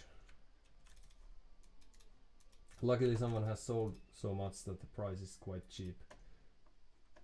So the thing we are doing now is we are creating a few knights, yes. It's a very clever idea. And then we are trying to keep up with our opponent, who is probably in multiple ways, in very many ways, ahead of us.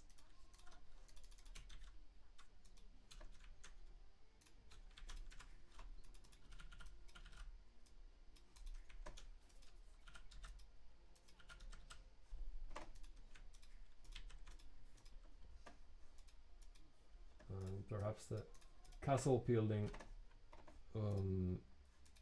was enough to, or the change of the age, hopefully. Oh no, so it was just the beginning of the end. Oh no. And now I'm lacking all the resources that I might need. Oh. Well.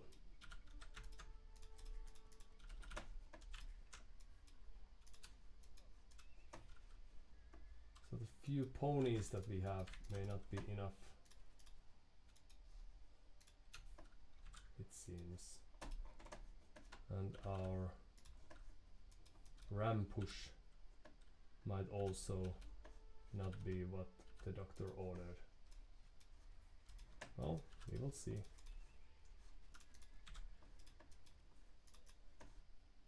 The chances are that we are being punished for our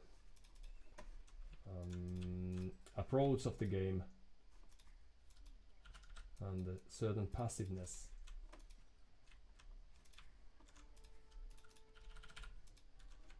But we can always hope to turn that.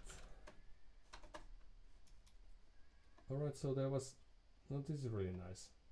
So I just managed to position the chariot in such a fashion that it caused no harm. Or the castle caused no harm. That's nice. But the problem is, of course, that they are here to kill my very vulnerable and good-willing peoples.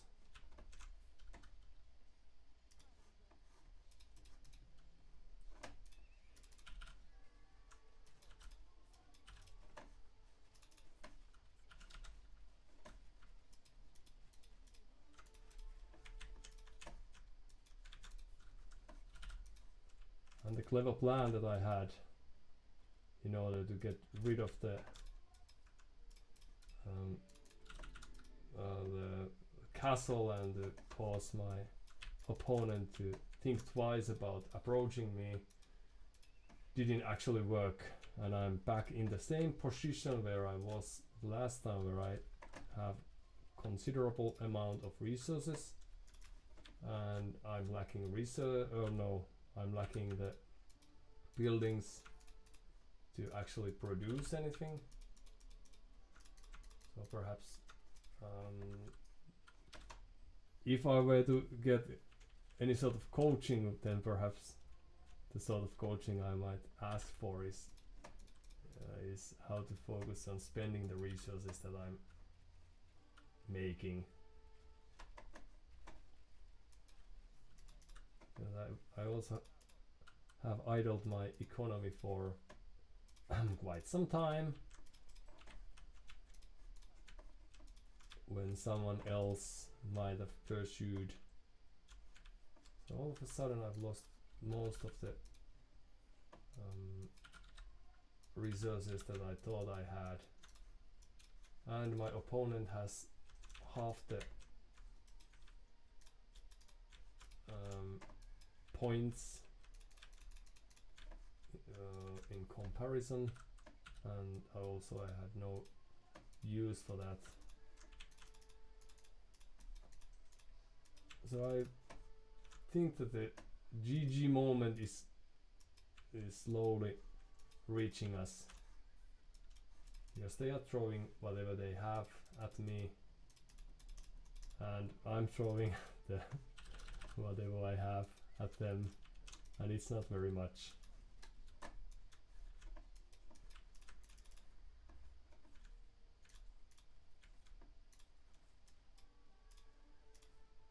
And they even managed to destroy my very neat looking rams. Okay. Thank you. Well played and good game. And sorry for the waste of time on my part for the last that lasted for 5 minutes, probably more than it should have. Of course, someone might have stated that since the score difference is 5,000, and it's probably been quite much for quite some time now, then that I should have resigned even earlier. That's usually almost always the case. I think that the professionals like the Viper often say that when they are watching a tournament game, for example, and the game might be settled from their opinion in 5 minutes or 10 minutes or at 15 minutes mark, when army is lost to an omission or someone is outsmarted or someone loses 2 villages to a boar, that okay, it's done, let's go to the next game. And I'm slowly aiming to get there, but now I have to admit that it takes some time to notice the to even notice the score, since I'm hoping that it wouldn't be a factor or play a factor in this game. And even if I must also admit that it's very handy, because I knew that I had no chance when the opponent has double your score. It means that they must have collected a huge resource bank, and they are knowing that they do know what they're doing first and foremost, and because I know what I'm doing, so even if they are better than me, then that must tell you something. And then that the only way I can beat them is if they stop playing or just get bored to the game, and that's not something that would be very good, since this is supposed to be fun to all participants. But now, since it takes some focusing on multiple fronts of the game, I have to admit that I don't keep too good a track on the score. That's why I didn't notice the drop that took place probably in the last game, in very early minutes or in the early seconds perhaps. So in that game I had double the score, but that was because the other player didn't do anything and I had few minutes to plan my thoughts. Okay, so at this point it's 11 minutes game time and I'm behind in resources collected, even though I'm Romans who have this bonus of getting everything or doing everything 5% faster, which makes them the ultimate go-to civilization in that front, that their economy should be superb. But of course, on the other hand, or worth noticing is that I also did lose to villagers to this very same boar, and when it comes to villager kills, that boar was champion for the first 11 minutes of the game, 15 minutes perhaps. Oh yeah, at least 15 minutes, because this scout, no, did he manage to kill anyone? Yes, because that was army loss, and then the loss of scouts due to the APM factor. I think that there's that would be one of the major things if we switch to check that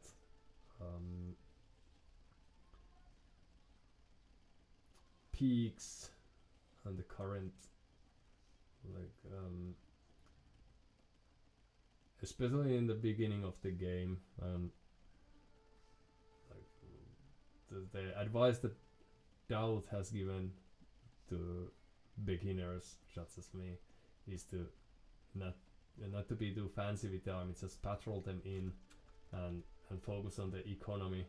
But I had multiple moments, you can tell from here, like there's already 4 minutes of idle TC, and even though worker efficiency is 75%, which is good, we might say, we might argue that it's good for my level, it's still not very good, especially since we did lose the villagers in the beginning, and we knew what we had to do to overcome that loss or the handicap, so to say. So instead of trying to create unit that is not actually a very good counter, meaning these men at arms, to archers, they are just there to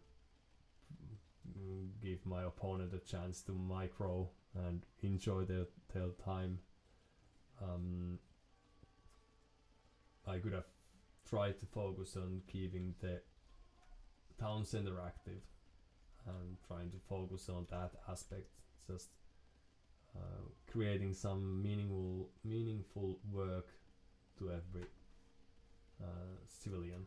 And now this villager has been chopping the distant forest for quite some time, and it's going to last for some time still.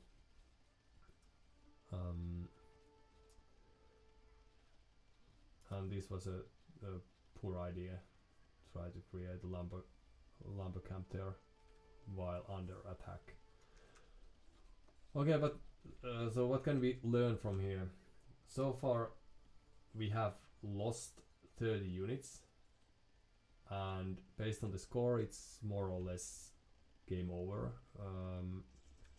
I was able to click to the next age by using the market, but that isn't really a very valid way, especially when abusing the market in such a fashion.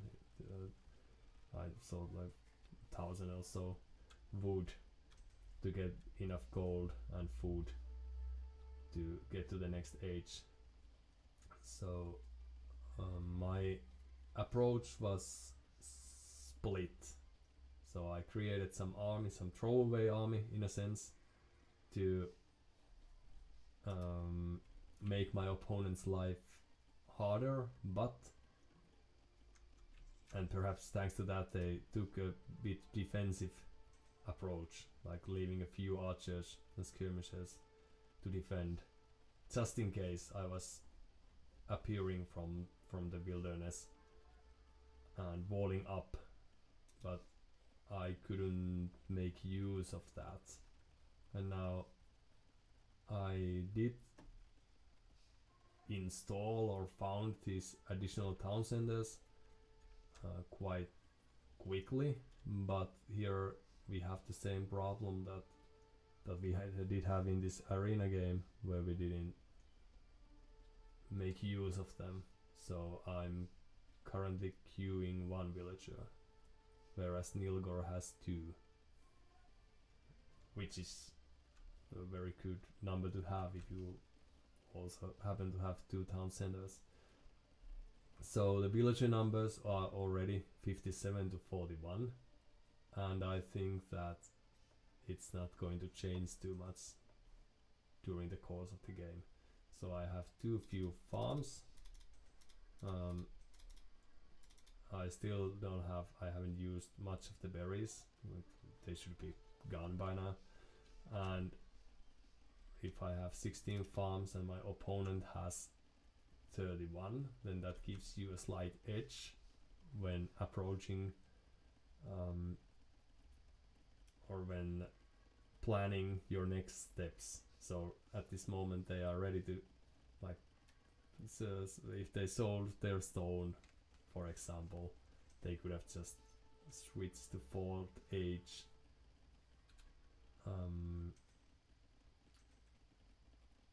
And I don't think that, even though I felt that I was floating some resources, that wasn't actually the case, or I was floating the wrong resources. I could have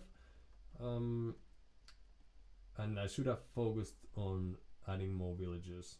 So that's one of the things that we have also learned while playing against AI, so it's very easy to get too excited about adding some army and throwing it away.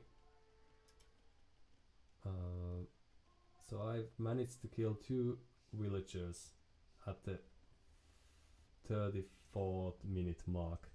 So now at this stage of time, 45th minute, the glorified cavalry archer is equals with the boar that I had. And then there's this solid contender somewhere who has managed to kill this.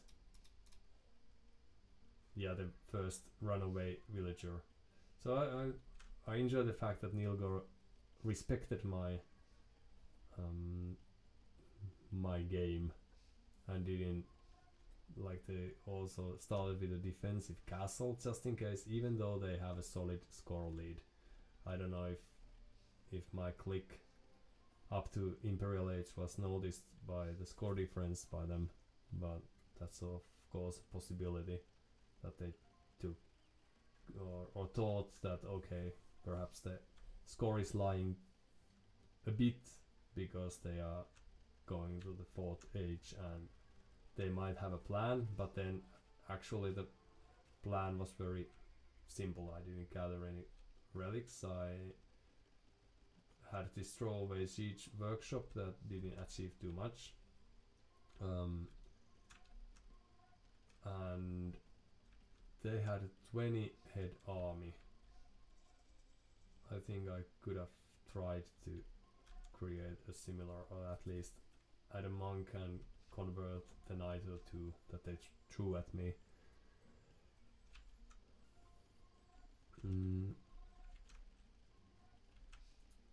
But yeah, it seems that the consistency, like the ability to play a standard, like very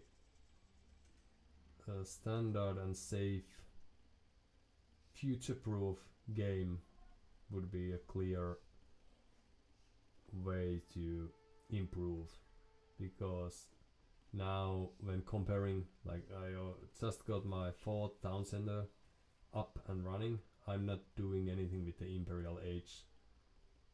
It's only to trick my opponent, so I wasted the resources. I could have created an army of 10 or 20 units. Instead my opponent has 40 and I have a handful of army, and they are still respecting my town centers for some reason. Perhaps they're just limited by their actions per minute or trying to savor the moment, but there's very little that I could do at this stage. As the pro players might say, the way I started this. Oh, and it's only just now that I'm about to lose more villages than I lost initially to the boar. And this is where I think Nilgor could have ended the game some 15 minutes earlier, if only they had been a bit more aggressive. I'm glad that the scout trick worked, even though that was a waste of time and energy.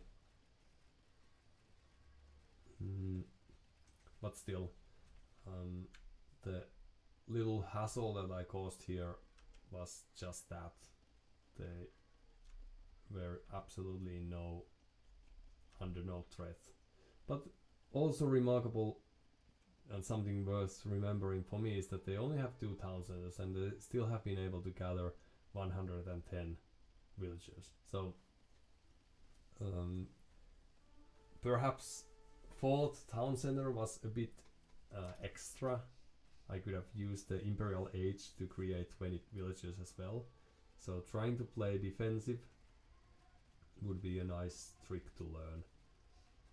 To have this deep defensive position, because I could have created just thrown 20 farms or so and tried to build it from there.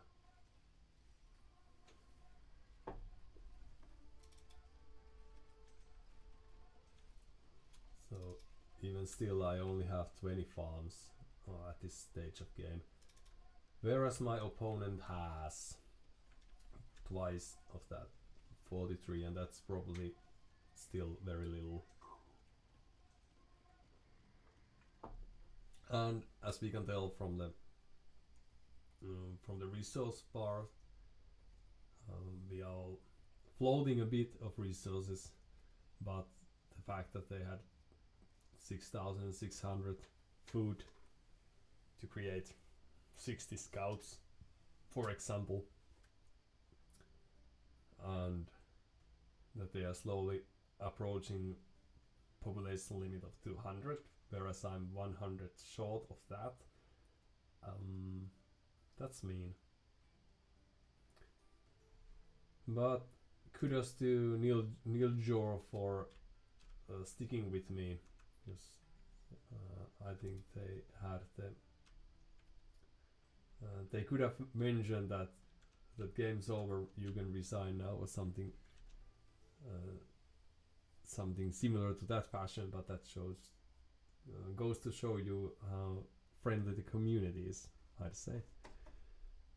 But yeah, GG. So instead of trying to create 15 different units with all the resources that I have, I should try to focus on creating villagers. And even if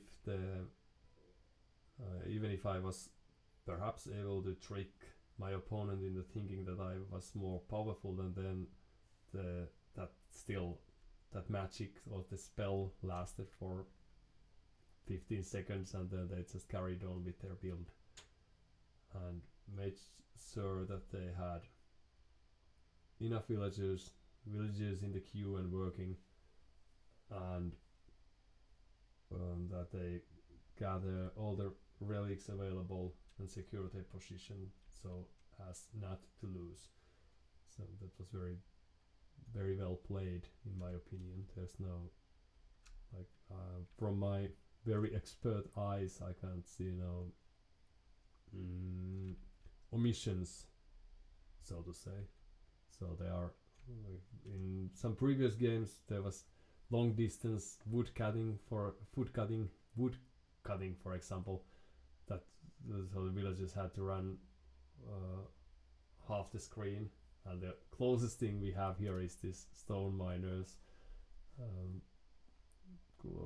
call it exercise, or perhaps they were punished for something, so they're punishing prison run thing seems like the only thing that had any, or gave me any chance, if put that way. Still, yeah, well, I could try to create or make something happen out, like if I happen to have few thousand wood in the bank, then adding like 30 farms, for example, might be nice, and see what I can do with the food, because they're in this alternative universe I could have, perhaps, if I started earlier and remembered to create villages and whatnot, I could have created this base to the side and have 3 rams and 30 hussar, or what's the, I don't know if Romans get better than light cavalry, I have to check that, but still some light cavalry to raid their eco and force my opponent to run after my units, even if they have generous crossbowmen, but they can still be outrun by horses, so it would have been nice to be able to punish, but alas, I was not able to. So a few lessons learned from that.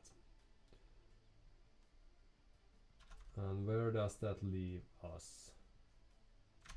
Right, I was supposed to check the very important statistics. So in the end we can tell that the total EPM at their peak, Nilgor was very much faster, or was able to make almost twice, well, half more orders than I was able to. And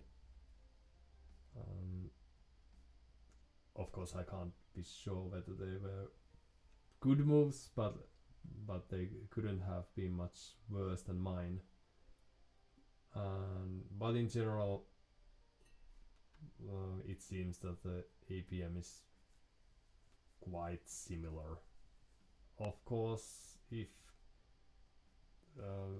because you don't need that many actions all the time, and when the armies collide, for example, or there's anything happening, then it's probably good to have this superior performance that you can order that many more things to take place and happen at any given time. So nothing to, like, I wouldn't mind having peak APM of 100 actions per minute or more,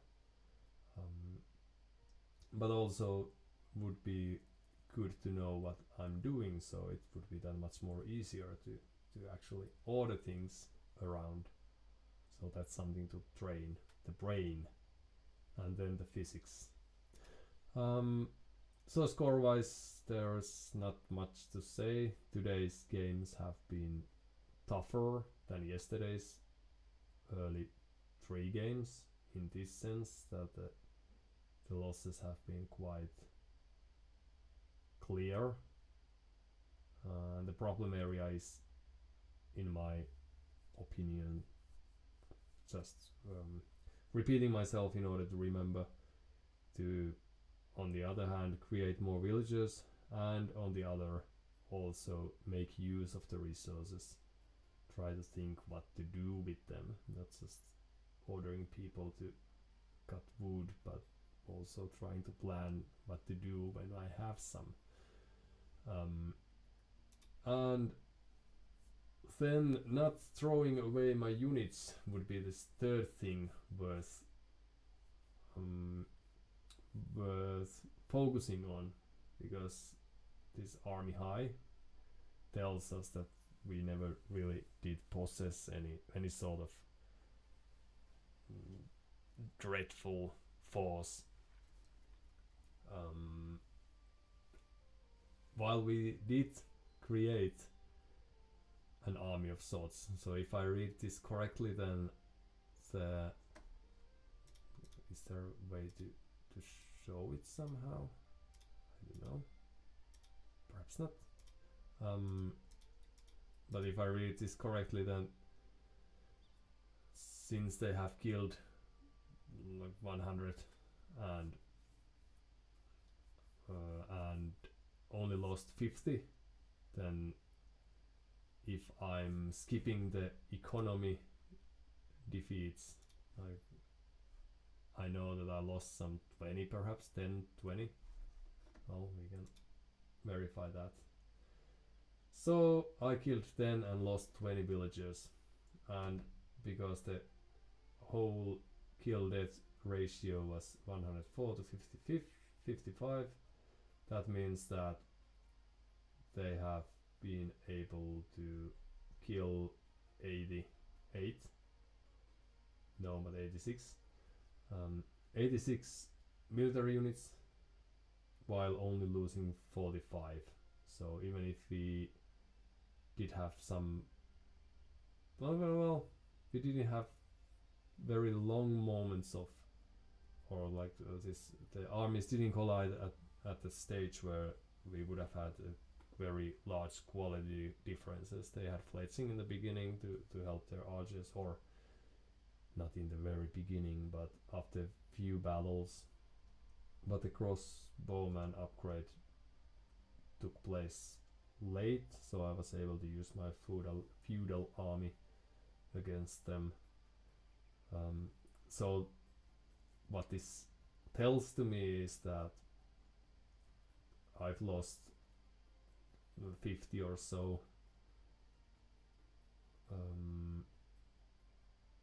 no, but 86 army members, valued members of my army, and 87 would have been the total army count if I hadn't lost a single one. Whereas Nilgor or Nilgor, don't know how to pronounce that name, but perhaps I'll learn it in the future. Nilgor had or was able to keep half of the army he created alive. And that's one thing that would have made my life easier if I had all these random cavalry archers or whatnots around.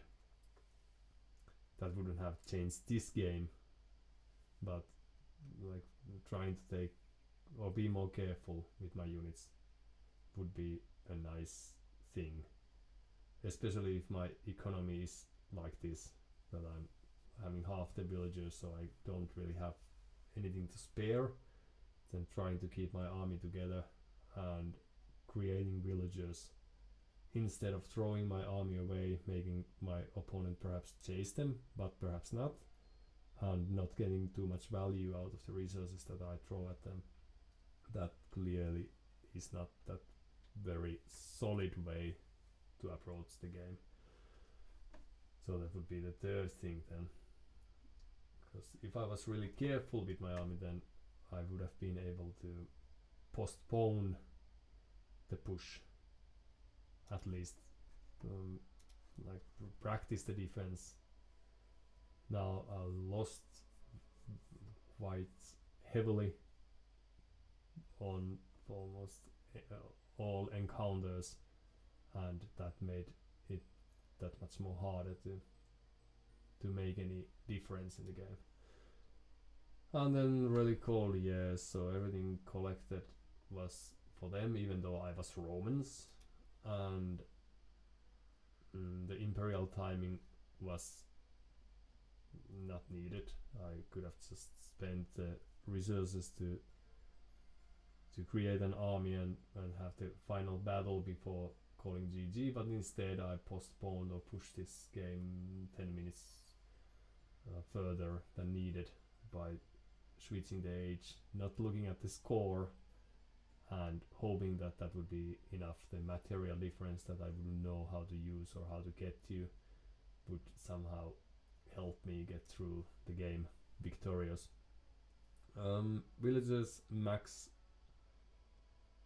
before the raids that took place. In the end I had, or I was 1/3 lacking the third of villagers that my opponent had, even though he only had 2 town centers. So perhaps instead of trying to secure my economy with multiple town centers and then idling them, I could try to make most out of the 1 or 2 that I do possess and use the resources, the 300, 400 when combined the wood and stone cost to create something more meaningful than stationary defensive buildings where I can idle my villagers in. But yeah, nice game and solid learning experience, hopefully to my opponent as well. Although this seems like, based on the result, our elo should be reversed or switched if this number is correct, but in due time it is deemed to happen. Okay, but that would be all, I presume. So I thank you all for staying with me and brazing through these fights. So we had 3 games, 2 which we lost, and then this 4 legs game that only lasted a few minutes before the opponent dropped, and that was all that we needed to save some elo, which is of course what we are all living for.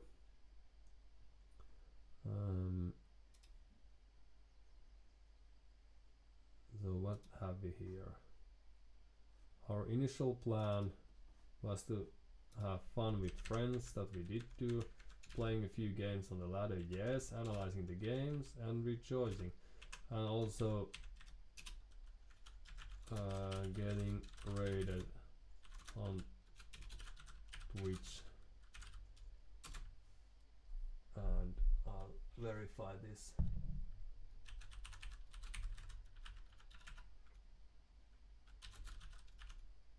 Getting rated on Twitch by Poop Lord 69 and 722. Yay. Was something that took place today as well. So thank you all for that. And also thank you Poop Lord for the follow. That was very kindly done. And I shall do likewise.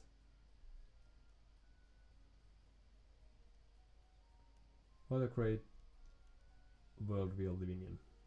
Alright, but that would be all from my point of view for today. And if everything goes as planned, and why shouldn't it? Or why wouldn't it? We shall see ever so shortly come next day.